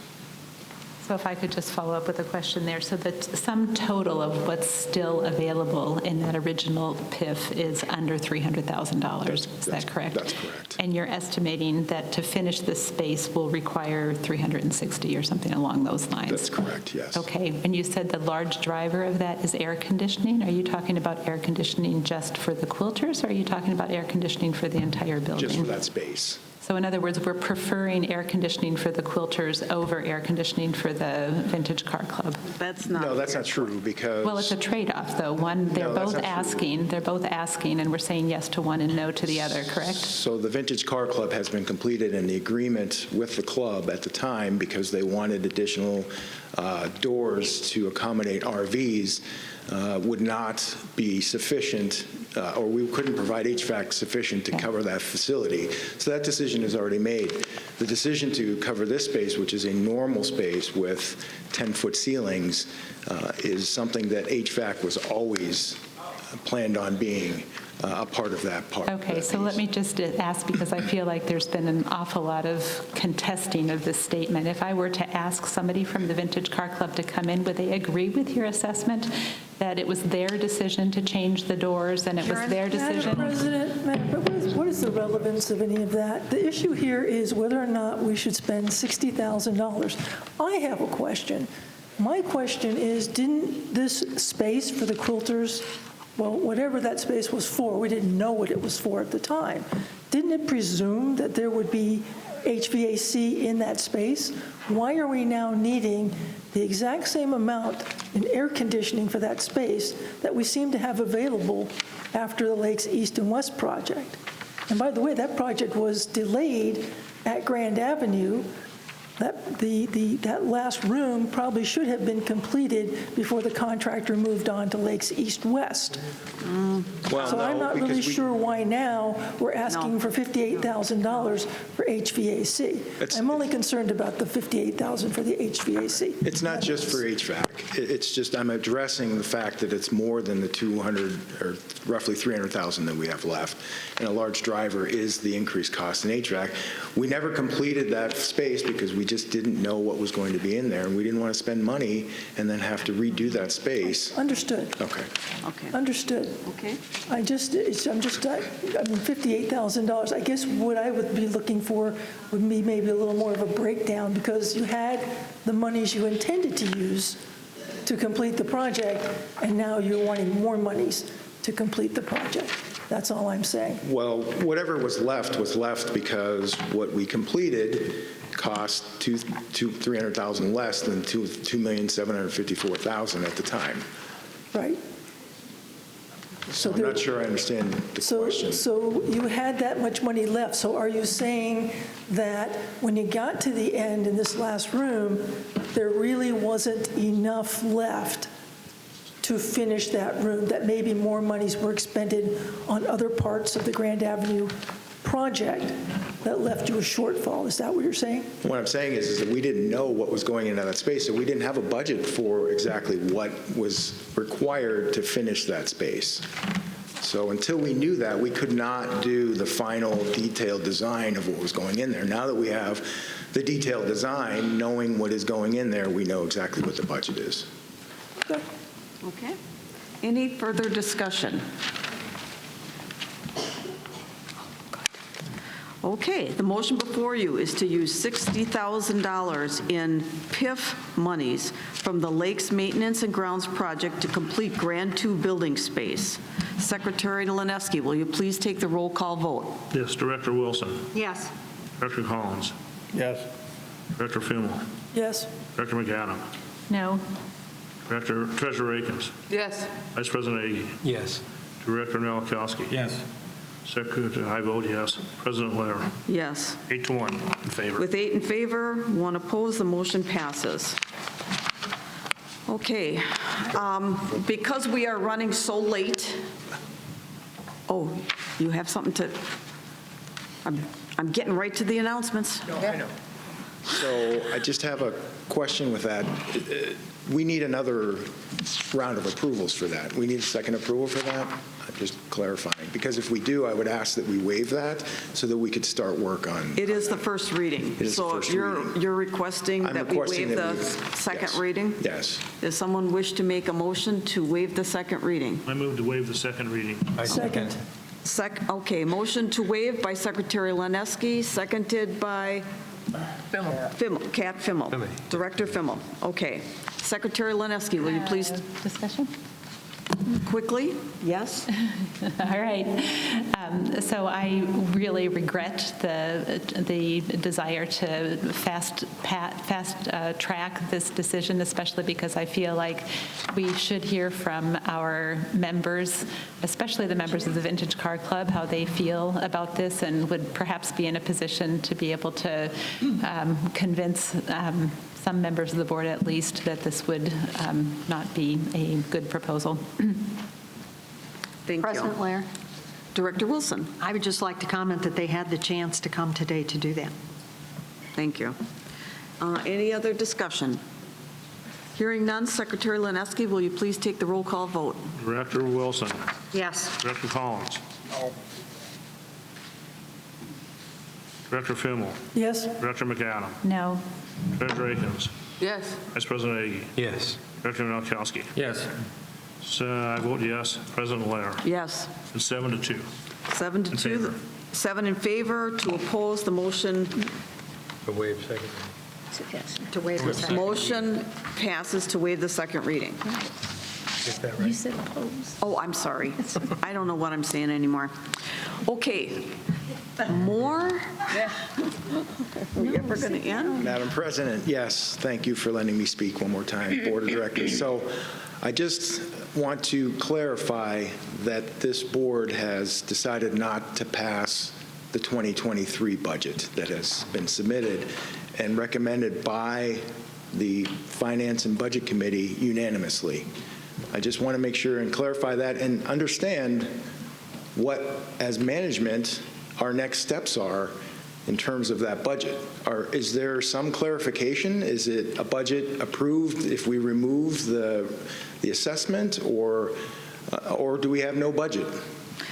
Currently, we have no budget, and I would strongly suggest that the members who voted against approving the budget put something in writing and get it to you and to the chair of the Budget and Finance Committee. Obviously, they're going to have to, I know there's a meeting coming up very shortly, but there's going to be a lot of scrambling between now and then to try and come up with some resolution. And may I clarify also, once it's not approved, what are the Roberts rules with respect to bringing it back for vote?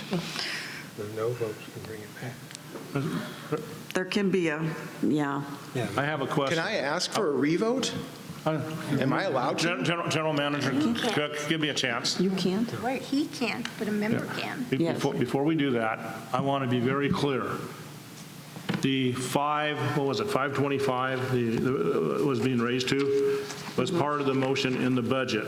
It was not taken out. That's my understanding. So a vote for that budget would be for the increase. Is that correct? Why don't we ask the secretary to read the motion? The amended motion? There was an amended That passed. motion. Amended motion that And passed. I don't have the amendment in front of me. Do you have it? Marcia? Somewhere. Be at the beginning. Motions. About 3 hours ago. The wording, as I understand it, to be clear, was that we added the wording about the increase. But your wording is you understand it. I know. I'm asking for the actual motion. Madam President, One thing at a time. the vote was taken. Mr. Cook is correct, and he has suggested that the directors get with him, and I would submit that the director who is chair of the committee should work with Mr. Cook on the development of the response with regard to the vote that was taken today. It's not just the chair, but the entire committee. This was a committee recommendation, so to make any changes to that, it was passed unanimously, that you're going to have to get that committee back together, and they're going to have to scramble to figure out what to do before the end of the year. Exactly. Madam President, I'm concerned that some people may not have understood the motion. Well, That may be why it was defeated. I don't have it. we're still waiting for, this is what I have written down. Do you have something written down on yours? On behalf of the Finance and Budget Committee, I move to approve the 2023 budget except for the recommendation to transfer $4.5 million from the carry forward to the capital reserve. A sentence was added. The 2023 budget includes an increase of $525. To 525. Up to. Okay. The 23 budget includes up to $525. Annual assessment. Okay, that's the one that was defeated. Okay, so the 2023 budget includes up to $525 for the annual. Yes, it changed to the annual assessment, that's correct. Annual assessment. And we debated this at length, and I think we were all clear on the decisions that we made in this matter. Okay. Madam Chairman, if somebody wants to change their vote, they can obviously, who voted against the budget, they obviously can make a motion to reconsider. Well, they can do it for, a motion to reconsider. Correct. You are correct on that. Okay. Thank you, everybody, for hanging in here as long as, I knew this was, I've never been to a meeting where we had a two-page agenda. So thank you for hanging in there. I'm going to forego the committee and liaison reports. Our next board member exchange is November 7th at 9 a.m. Sundial Auditorium. And the next meeting of the Board of Directors will be on November 17th. It's a little different because of the holidays, 9 a.m. at the Sundial Auditorium. There being no further business and without objection, this meeting will be adjourned. Don't forget to turn your phones back on. No, I know. This meeting is adjourned. Wowzer.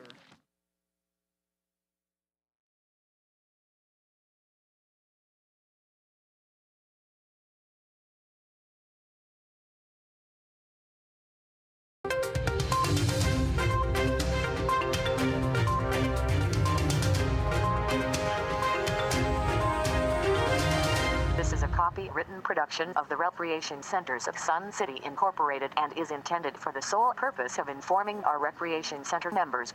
Any duplication, copying, transmission, broadcast, or use, including electronic and social media, is strictly prohibited without the prior written consent from the Recreation Centers of Sun City Incorporated. Thank you for watching.